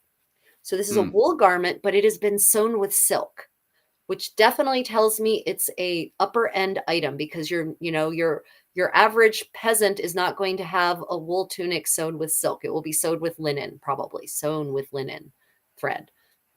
Silk thread is for people with money of some kind or another, whether it's, merchants, or whether we're talking about noblemen or other kinds of aristocrats, clan, chieftains, whatever. they've got to have resources if you're sewing your clothing with silk. Just to, because I'm about, there's some top names popping into the comments section there, so I feel like I'm going to get bounced. But anyway, please be patient with me, people. I'm going to ask a question. It seems to me that most places in Europe are dominated by a hierarchy. You know, if you look at, like, say, England, for instance, that's dominated Right. by the nobles and the kings and stuff. It seems that once the Normans come in, that Dublin, Waterford, Cork, and Galway and Limerick is dominated by the merchants, similar to what we're seeing in Florence. Is that the case? Is that what we're looking at? Yeah. So from what I can tell, the cities, I've looked at Cork, I've looked at Waterford, I've looked at Limerick, Dublin. It definitely seems to be. I mean, Dublin kind of has, they've got the Lord Protector of Ireland. I forget which of the, but anyway, the city itself, yeah, it seems to be dominated by the merchant class. It seems to be very Okay. much a burgess class rather than, I haven't really found evidence of aristocrats beyond Mm. the, Because head most of of the church in Ireland, yeah, basically. because most of the nobles, which is the Fitzgeralds, the Butlers, the O'Briens, the O'Neills, they're all outside of the walls. I know the Butlers dominate in Kilkenny, and then the Fitzgeralds dominate in Tralee. But these are kind of like, they're not like major trade areas of Dublin, Waterford, Cork, Galway. They all seem to be dominated by the merchant class, which Right. could explain why academics right now are very hesitant to say it's a male dominated society when we see a lot of female merchants that dominate the scene, such as one of the most famous ones, Ellis Kettler. So it Mhm. seems to be Ireland in the High Middle Ages and the late medieval period. It seems to be, especially looking at the archaeological finds, a merchant dominated society. Do you know? I don't know. Right. It's No, I no, interesting. I that's from what I've read, that seems to be how it is. Mm, I've read all these wills, and the wills are all from burgesses, right? mm, Burgers and burgesses. So it doesn't, there seems to be, now there are men at arms amongst them, but they okay. don't seem to belong to a noble class. They seem to definitely be the middling sort, as it were. Yeah. Looking at the archaeology evidence is bloody Yeah. exciting. Like, I'm Yeah, getting right, bloody right. excited. Yeah, never mind this morning with the Roman finds, but now these 14th, 15th century that indicated a merchant class that can pretty much do what they want with their purple silk in Cork. Like, what the Right. hell? Like, honestly, like, merchants, you're going over to Florence and stuff where they're trying to, like, put down these merchants going wild, and then you go to Cork, which is meant to be bogland, and the first thing you're greeted with was a merchant dressed in purple silk. What the hell, Ireland? Right. Yeah. Um, so this was exciting for me because, details like thread that is used, silk is used on Mm, fine woolen garments like those. So for those of you who are recreating medieval Irish clothing, keep in mind that using silk thread with wool is a perfectly authentic application to recreate your garment of choice. Yep. mm, So, we talked about broadcloth. The fulling. Broadcloth is wool that has been fulled. And it has been not just fulled. The fulling is where you beat it and you get the fibers to interlock, and the weave gets tighter and tighter and denser. But it's also then subjected to a series of other processes. They literally go through with these evil little plants called teasels, which are like little prickly thistle-like things, and they literally teasel up the fibers so that any fibers that are discontinuous, that have short ends, are raised. And then some poor bastard goes through with shears and shears it. They shear the wool across its entire length. And if you make a mistake when you are shearing the teaseled wool, you ruin the wool, right? mm, mm, Because mm. you cut too deeply into it or you cut through it. So the process to make a good, shiny, smooth, silky, satiny broadcloth is super labor intensive. And yet, here we have, it is the most expensive, it is the queen of wools. Broadcloth is on par with silk, right? That's the level we're talking about. And if any of you have seen the Arnolfini Not a Wedding Portrait, Mm. see yesterday's live stream for my discussion on that. The woman, you've got Arnolfini, this Italian merchant in Bruges, and he's there with his wife in this magnificent green gown. And that green gown is broadcloth. That shiny fabric is not silk, that is broadcloth. And here we have an example of an extant piece of broadcloth found in Cork. And apparently, you can't tell in the picture, but apparently it still shines. According to the written description, it's still shiny and as silky and soft as could be, is the way they describe it in the text. Right. And that makes me like, I want to go pet the medieval broadcloth. Why can't I pet the medieval broadcloth? Stop! I'm afraid it'll fall apart at the same time. Right. But that it's still in good enough condition for them to actually touch it and have been able to touch it and handle it and feel that it is soft and silky and that it still shines. Right. So, you know, this and so this and the word they literally use in the description was lustrous. Lustrous. So interestingly, though, this broadcloth is not a tabby. It is a 2x2 twill, which is curious, right? Because we talked about that's not very common. But they actually managed to do, because it's such a fine piece of fabric, they did microscopic analysis of this piece of fabric, and they were able to actually identify the processing stages that were used to achieve this lustrous comb, because the microscopic evidence, the crime scene evidence of the processing actually showed that it has been napped and sheared and pressed. And napping is where you do that teaseling thing to get all the little short fibers to pop up so that you can then shear it.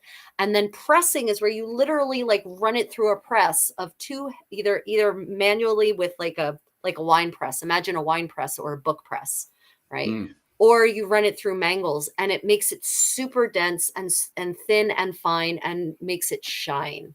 Like it just makes it lustrous. So this is the part where I tell you that it was in 1242 that the charter in Cork was passed, forbidding foreign merchants from retailing their wares in the city. So that's so early. 1242. Yeah, that's the period of Henry III. But that's in the peak of the Lordship of Ireland. That's meant to be when the Normans dominate Ireland. But now you're saying that there's actually forms and stuff coming in to basically give Cork, the men of Cork, full dominance over their own trade. Yep. When the English are meant to be dominating Ireland. So God, that gives me a completely different interpretation.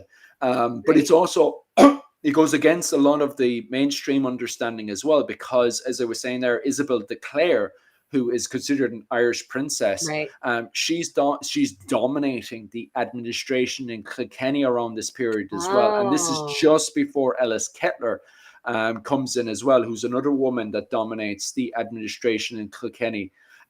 So it's very, very interesting that we're not dealing, because the Normans have come in, pushed all these people out, these nobles, and they've gone off to England and France now, that these families that have come down from the Vikings, the Hiberno-Scandinavian families that were married between the Icelandic, Norwegians, and the Irish. Right. These families now dominate Ireland between Kilkenny, Waterford, Dublin, and Cork. No, what I'm saying is simplified history. It's the same thing as turning around and saying, "Oh well, we're dealing with a female-dominated society." No, that's not the case. It's actually very, very complicated.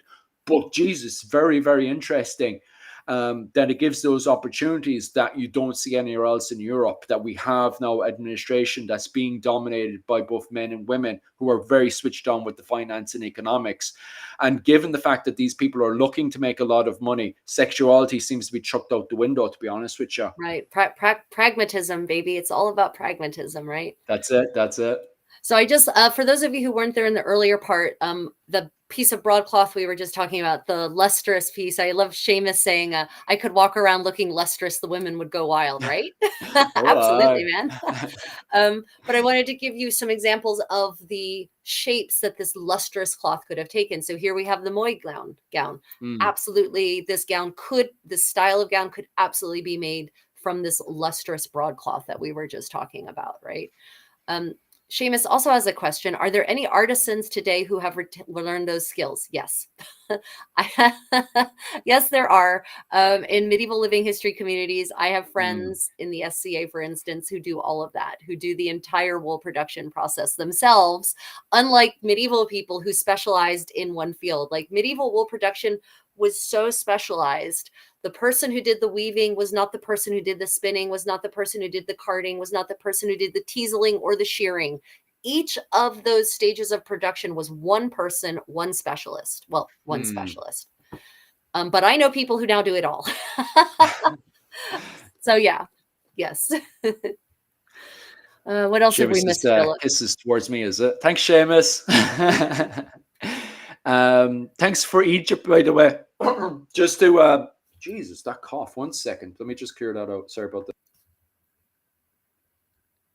Right. Yeah, powerful Thanks. merchants isn't a good sign for a society given the transactional mentality, in my opinion. It depends. I'm not if you read the way merchants in Italy are writing, for instance, it's transactional, but they also feel connected to their community and they feel bound to their community. So I think it depends on your era in question, right? I'm talking 14th, 15th century, right? I do agree that as society develops on and mercantilism kind of spins out of control, basically to the point of being unfettered capitalism. I think when the merchant class gets divorced from the community is when that really starts to become a problem, in my reading of history anyway. Yeah.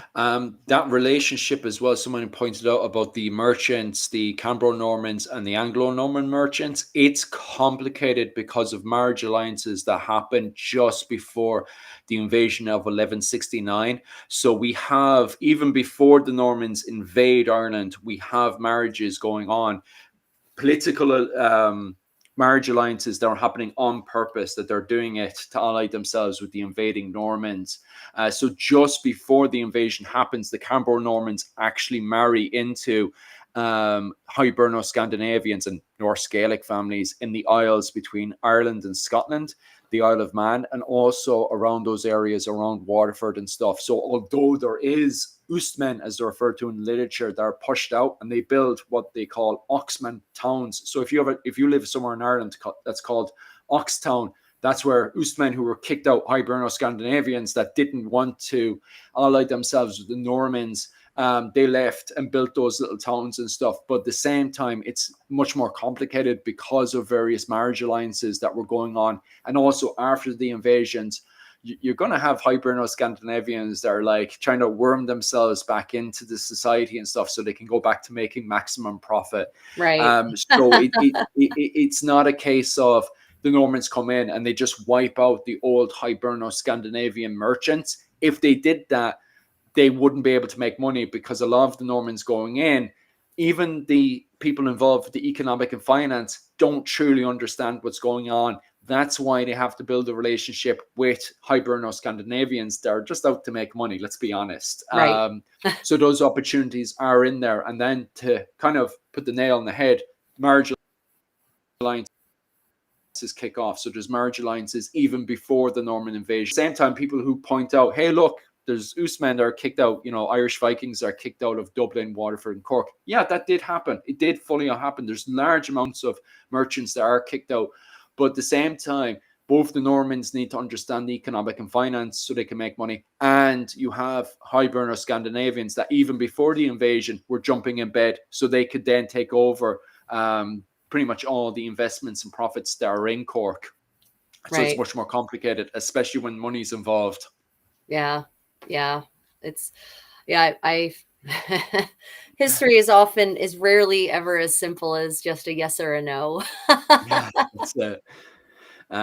We do like to romanticize it from a nationalist perspective. However, even today, we can see in our own government, there's people very quickly are selling out, and switching sides. Right. Yeah. Well, back to the period before that happened.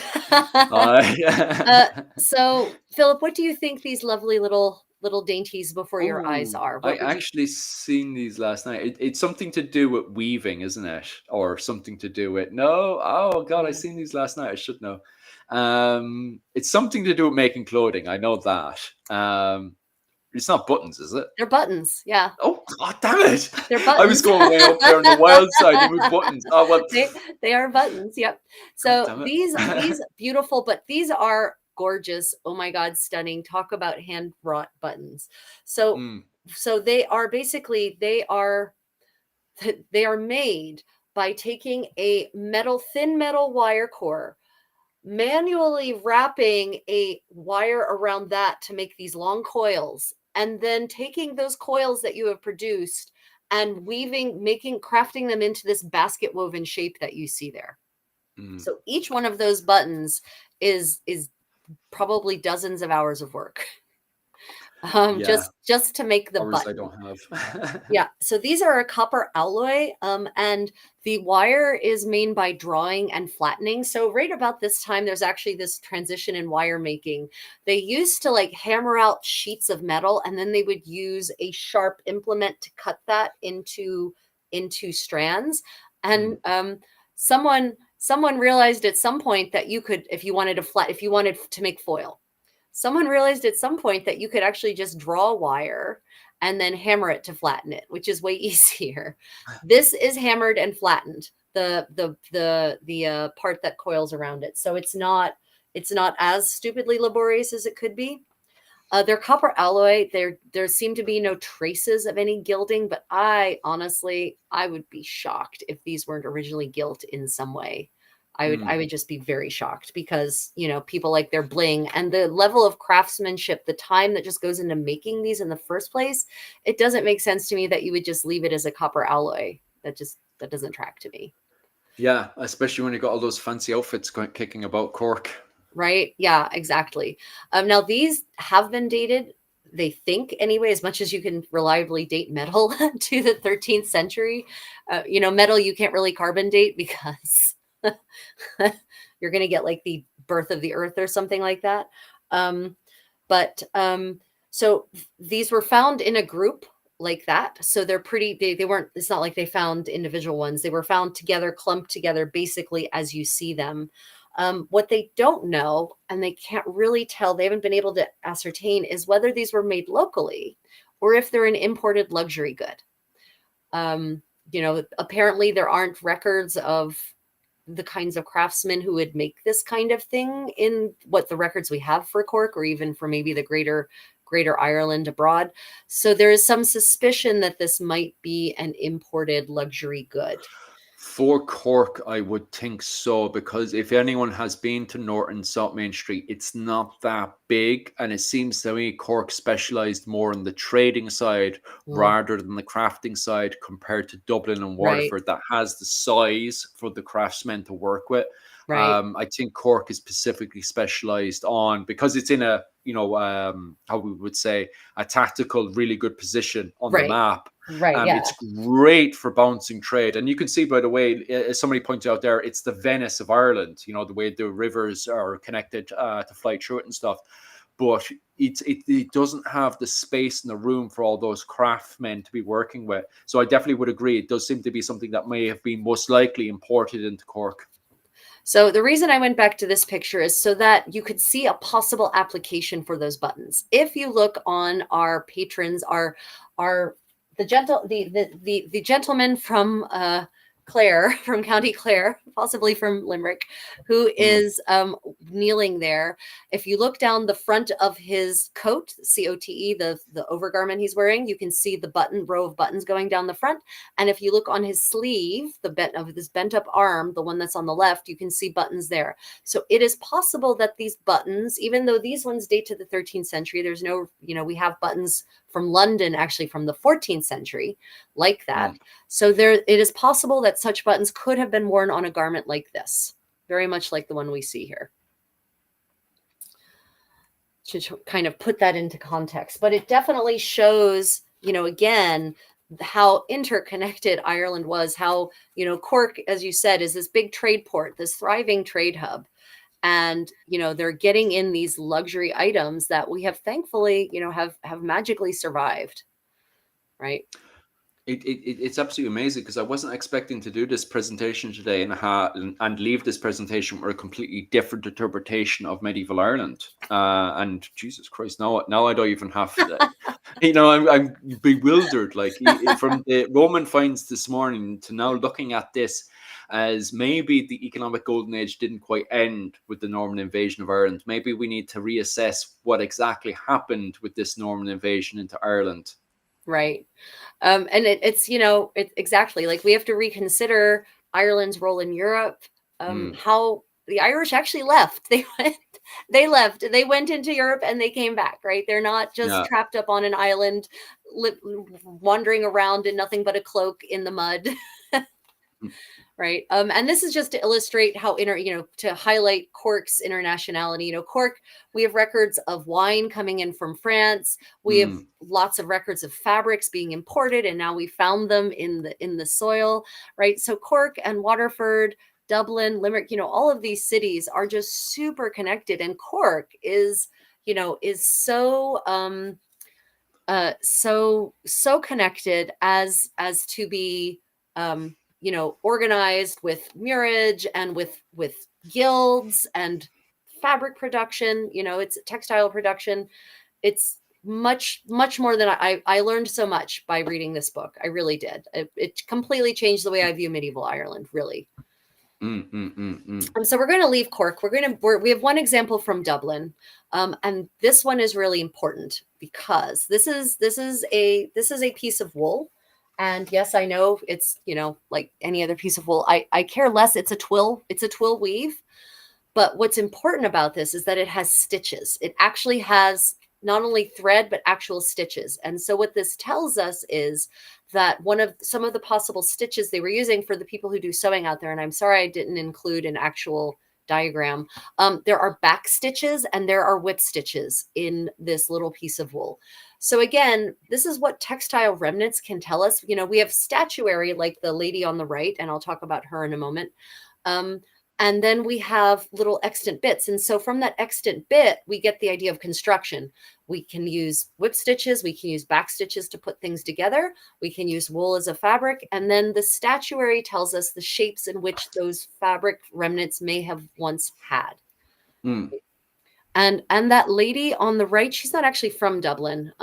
That's from a tomb of like a remnant of a church that was probably destroyed by Henry VIII, I'm going to assume. That dates to about 1400. And this I think this is also up in County Clare. It might be County Mayo as well, but I'm pretty certain it's County Clare.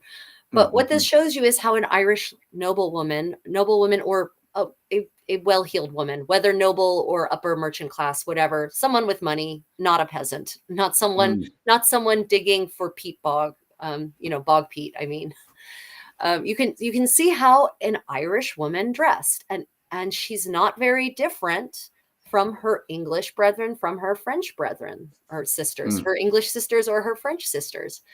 Right. She's got a really lovely gown. It's got there's a nice pendant on her sleeve from, this fabric hanging down from her elbow, basically. She's got those braids like we saw from the fake hair example from London.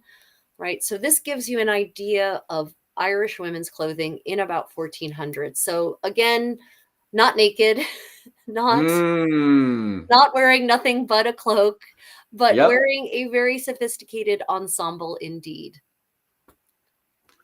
And of the fashion. Yeah. So the wool fragment is 11th to 12th century. That dress is from 1400. But even though it's an 11th to 12th century fragment of fabric, that's still the kind of wool we do find later on and could have been used to make that kind of garment. Yeah. So, it's this whole going, this research this journey of learning that I've been undergoing for a while has really opened up my eyes in a lot of ways. It's opened up your eyes. What you put my eyes? I thought I knew Irish medieval history. Now I just have to cancel my channel. Nah, history is learning. It's always, uh, besides, now we can do new videos that correct the old well, videos. that's it. That's it. Merchants, how they ran Ireland. Right. Oh crap, I see I've missed a whole bunch of comments. Let me see. Oh, back to the buttons. Would they have had a lovely copper sheen, or is the alloy naturally oxidized? Those buttons, for certain, they would have originally been they would have had a sheen originally, of course, but the copper, it does oxidize to green eventually. So, but it's possible to clean them back up so that, yeah, they could have had a nice sheen, but I just feel like gilding is just the next level thing you do in medieval decorative bits. A lot of the other copper alloy items we find in other parts of Europe that are fashion items tend to have evidence of gilding on them that has, worn away or whatever over time. Yeah. Were studs in use as well as buttons, or less so? Studs. It depends on what you mean by studs, Jan. If I'm trying to think of what. So are you talking about like cufflink studs? Yeah, are we talking about cufflink studs? In which case I haven't seen evidence of that anywhere in medieval Europe yet that I can think of offhand. And definitely not in Ireland. Doesn't mean it, I just haven't found the evidence myself. But clarify if that's what you meant by studs. The Dublin wool looks like pretty weave. Yeah, this little guy. Yeah, it is a pretty lovely twill weave. That piece of wool. And just for all my Celtic fans out there, that's not plaid or anything, is it? Nope, it is not. That is twill. All right. It is possibly a two-tone twill where, one color in one way, one color in the other. It is not plaid. That is a twill. Okay. The word plaid doesn't seem to become used for color for a fabric pattern until like the 18th century. Okay. Because before that, plaid just means a blanket. Okay. So when we're dealing with the fashion style that I see in the Iberian Peninsula, that kind of tartan style, what do we refer to that as at the time? Checked. It's usually called checked. Okay. Yeah. Checked. And even the word tartan is in the medieval, the English word tartan does not mean a pattern. It means a kind of silk, actually. Okay. Okay, that's very interesting. Tartan. It's got kind of different versions because 15th century English and 15th century Scots is not standardized. But yeah, you could call that checked. Sometimes in the inventories, the fabric is just outright described as, red and white striped, or stripes, whatever. So we refer to it as the inventory is the problem with clerks, is that their goal is not necessarily your goal as a fashion historian, right? We want to know the exact details, and for the clerk, they just needed enough information to identify the thing. So if it was enough to say red and white striped and have it be clear what it was, that's all they put. Yeah. You could just imagine my wife after 12 hours. Yeah, I could see why she was writing like that. Right? Yeah. It says stripes right next. Right next. Exactly. Yep. Yeah. It's silk next. Yeah. What more do you want? So we're going to close up with my big objection in this. There's an article. There's an article that she wrote in 2000. Elizabeth Wenkett wrote in 2004, I think. It's been a while, on Margaret Fitzgerald's tomb. What can you tell us about her tomb? Margaret Fitzgerald, just so everyone knows, that's the effigy on the right. What can you tell us about Margaret Fitzgerald? Oh God, you caught me off guard with Margaret Fitzgerald now. Is that on the left? Is that a portrait of Silken Thomas? Just out of curiosity. No, that's Piers Butler. Pierce. Oh, the Butlers. Yeah. And okay, so she has marriage alliance with the Butlers. Yeah, exactly. That's her very, son. very interesting. That's her son. Oh, that's her son as well. That's very interesting. And I'm assuming that's the Kildare Fitzgeralds as well, who were married into the Butlers and stuff.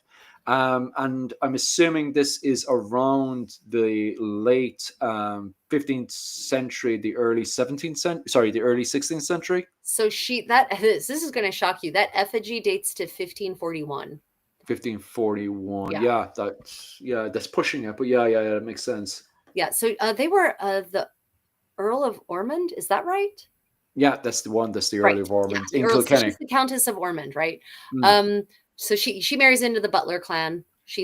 But she's a Fitzgerald. Yeah. So that effigy dates to 1451 or yeah, 1541. Sorry, 1541. yeah. And I've included a picture of her son there because her son goes and joins the court of Henry V. Mm, And that's a portrait done by Hans Holbein of him, a watercolor study of mm, her son at the court of Henry VIII. And as you yes. can see, he has gone full Henrikian, Mm, right? mm, mm. He could practically be Henry's cousin, right? Like he even has a red beard, right? You know, he is gone full Tudor, um, and has no problem being fully Tudor in Mm, his mm, mm. attire. Well, the reason for that is because at the time, the Butlers were actually a direct relation to Anne Boleyn. Anne Boleyn and the Butlers were actually cousins. They were very, very close. So it makes sense for a member of the Butlers to rock up to Tudor court, exactly identical to the Tudors, to show, hey, look, we've got that family link with Anne Boleyn and stuff. And I think this is the point where the relationship between Anne Boleyn and Henry VIII has gotten complicated, hasn't it? It Around 1541. I think she's dead already. Oh, she's dead. Well, it's very complicated now. I think I think she's moved on at this point. Yeah. So yeah, that relationship is now quite complicated. I think she's dead at this point. Um, but so apparently, Elizabeth Wencott looked at this effigy of Margaret Fitzgerald and said, well, obviously Irish noblewomen in the 16th century are still dressing like noblewomen did back in the 15th century. Mm, And this whole article, the reason I brought this up is this whole article just makes me angry yeah. because it seems to ignore the idea. It seems to ignore the idea that art does not always reflect the actual reality of fashion in the era in which the piece was created, in this case, when the effigy was carved. And Mm. it ignores the idea that, especially in effigy sculpture, can be highly stylized and formalized to the point where it's no longer a question of Ah. depicting a real person. It's just, this is the style we have now for effigies. Okay, that bangs in the head because even before, was it 1541? We have in around 1490, during the period of the Wars of the Roses in Ireland, we have paintings of the Fitzgeralds, and they're wearing the fashion that's in English court as well. So Right. but and yet we have effigies that show an arcane Ireland. That's going to annoy the armorists because a lot Yeah. of armor people are arguing that all of the armor, the Anglo-Irish armor, is arcane. But if you're turning around and saying that the women's clothing is not depicting the clothing that we're seeing in the paintings, that's going to annoy the armorists. You're making enemies, Rachel. I know I am. So what irritates me about this whole article, she talks about making a reconstruction of Margaret's gown. And I'm like, no, that was never a gown. We have no Mm, evidence that that's a gown. We have depictions of Irish women, like living Irish women, not the dead ones on effigies from the 16th century, actually a shocking number of them. None of mm, them are wearing anything that looks like this. None, mm, not mm, a mm. single one. That is fashionable. That was fashionable even in Ireland, by the way, because the tomb effigy there in the middle, that Yeah, is an Irish tomb effigy from the 1440s. And you can see the 1440. same headdress, the same Ah. style of gown, right? And so I think I'm pretty certain what happened is that for whatever reason, and I haven't dug more deeply into this from the art history side of it, for whatever reason, effigy sculpture just kind of petrified at a certain point. Mm, It stopped depicting what people actually looked like when they died, or what they were wearing when they died, or the armor they wore when they fought in battle, or even if they fought in battle. And it just started, this is the form. This is what you get depicted in. It's interesting that they're romanticizing 1440 when Seamus Butlers and the Fitzgeralds are very, very close, because that's the period of James the Usurper Fitzgerald and James the White Earl Butler, who were very, very close. So it could be resembling, the kind of peak of the Irish Parliament when it was very much divided away from the Tudors, perhaps. But then we're trying to highlight the fact of the Butlers and the Tudors being together. So maybe that's not fully the picture. My imagination is just going walls right now. Right. But it is very interesting that they are romanticizing 1440 with a lot of stuff going on in Ireland at that time of the late, because this is the Gaelic resurgence has happened. Most of Ireland is very independent from the English crown right now Right. They're in trying to be in 1440. every way they Yeah. can. So it's very interesting that this is meant to be an image that because I know this because I made the argument that perhaps they didn't actually wear that armor at the time, and it's perhaps armor to highlight for cattle raiding, because that armor is very good for cattle raiding, and you do see depictions from the Burkes wearing that armor to go cattle raiding and stuff inside of Ireland. So it could have been an image for other Irish people. So that effigy could be a symbol for other Irish to understand, but not for outsiders. Right.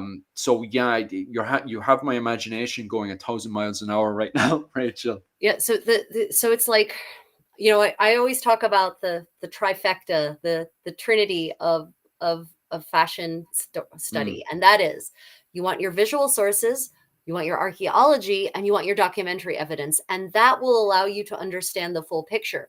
Unfortunately, Elizabeth Wenkett really only looked at the picture.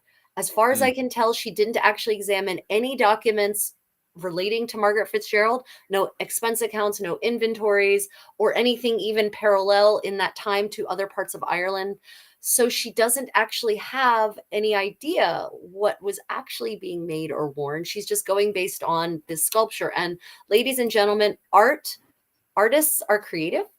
Artists use art to tell certain stories, to convey certain messages, and through certain symbolism. So art is not always representative. So just don't assume that it is.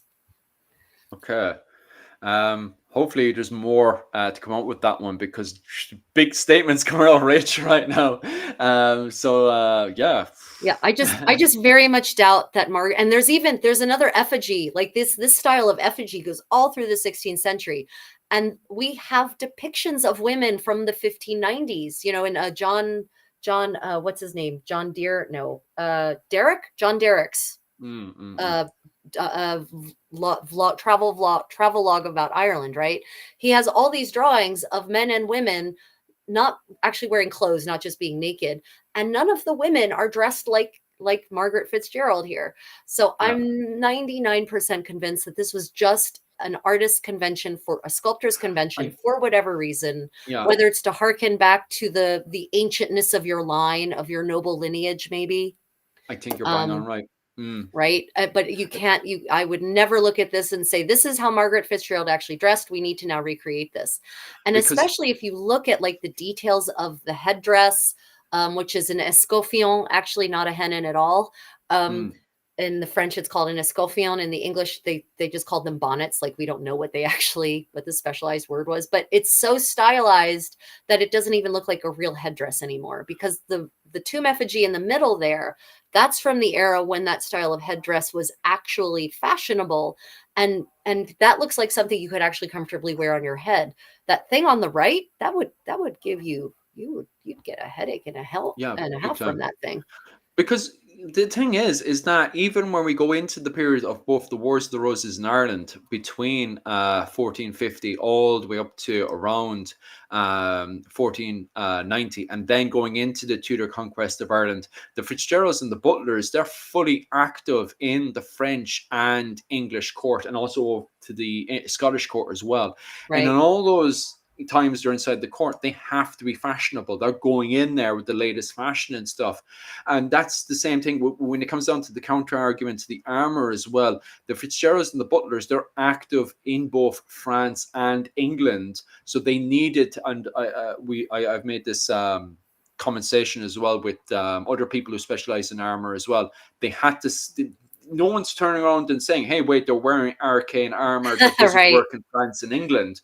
no, their armor is adjusted for the warfare in France and England. Right. Now, I kind of made the argument that perhaps maybe they adjusted the armor for cattle raiding in Ireland, and that's probably what it is. It's probably, maybe this is going back to the Gaelic resurgence, and they're romanticizing the Gaelic resurgence, especially with cattle raiding, because cattle raiding is always meant to go back to the romantic Irish Right. days, you The know, good old days.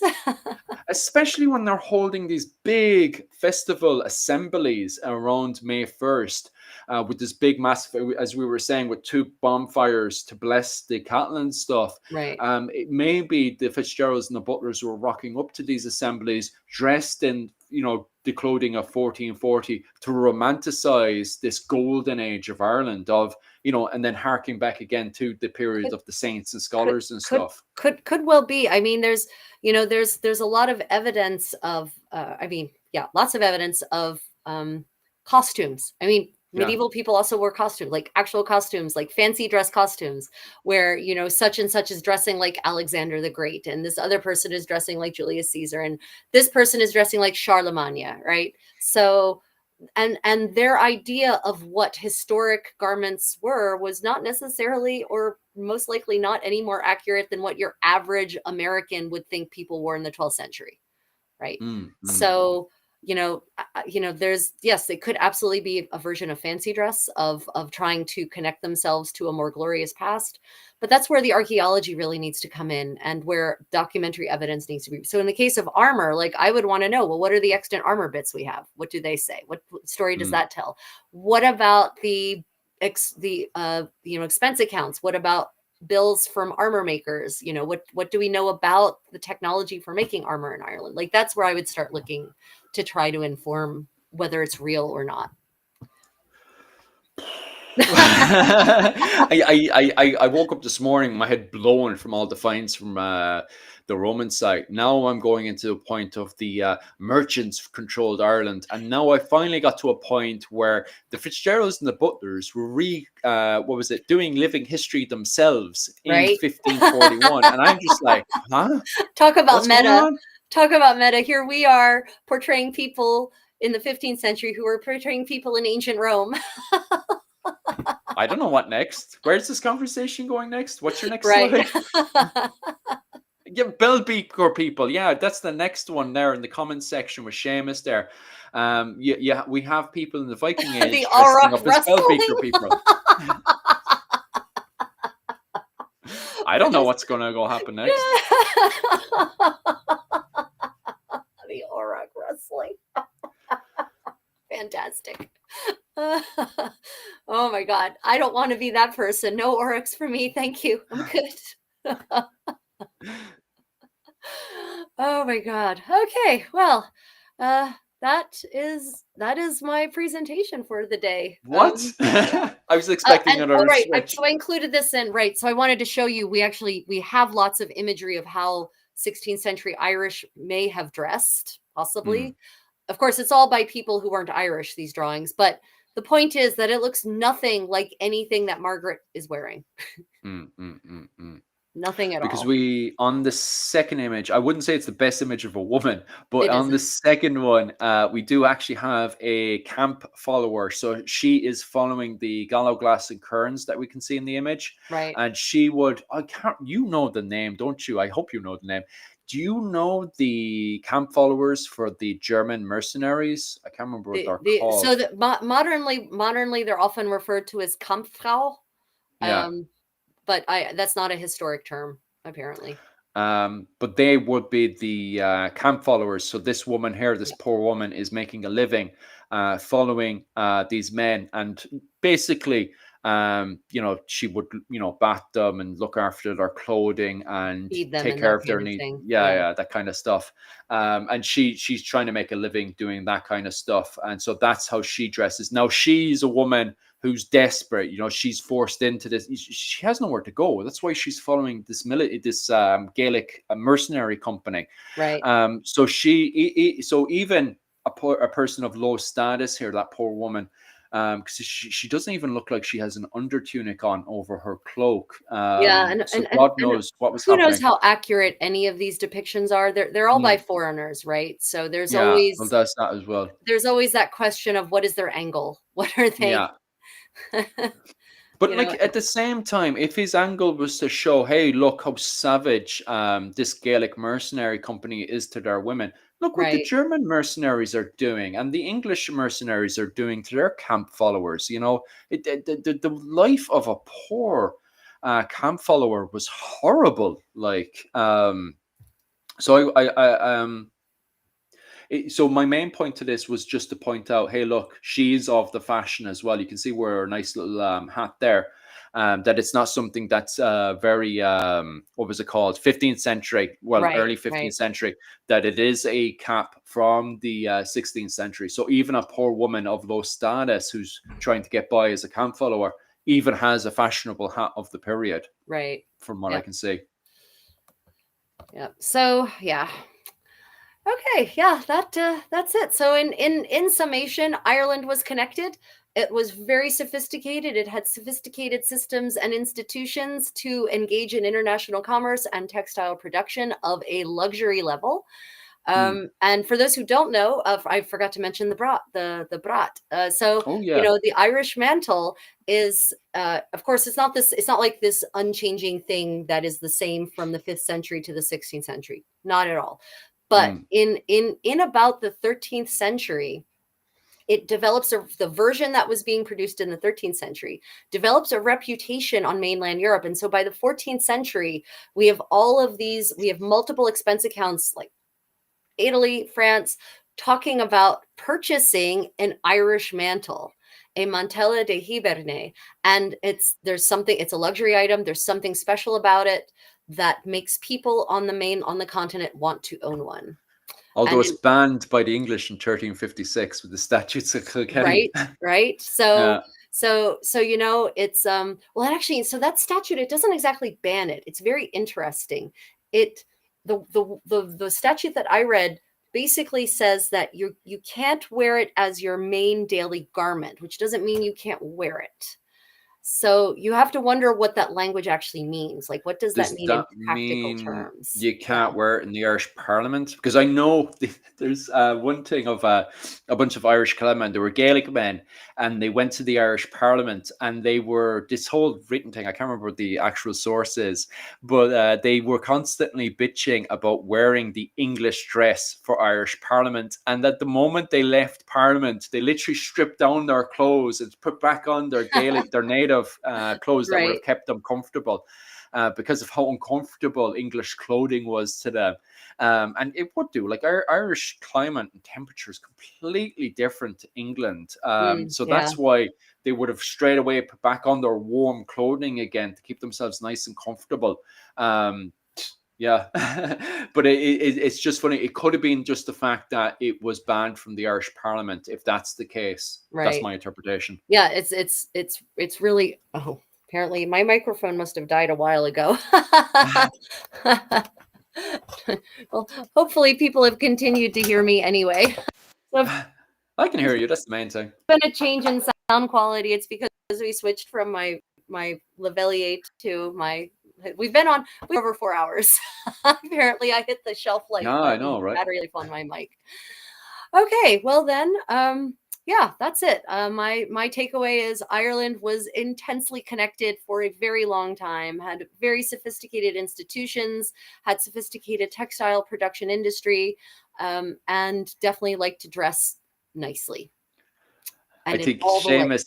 I think Seamus wants to start another war in the comment section. So before Rachel explodes, because that's one of Rachel's field, we'll quickly wrap it up, guys, and start Yeah. running.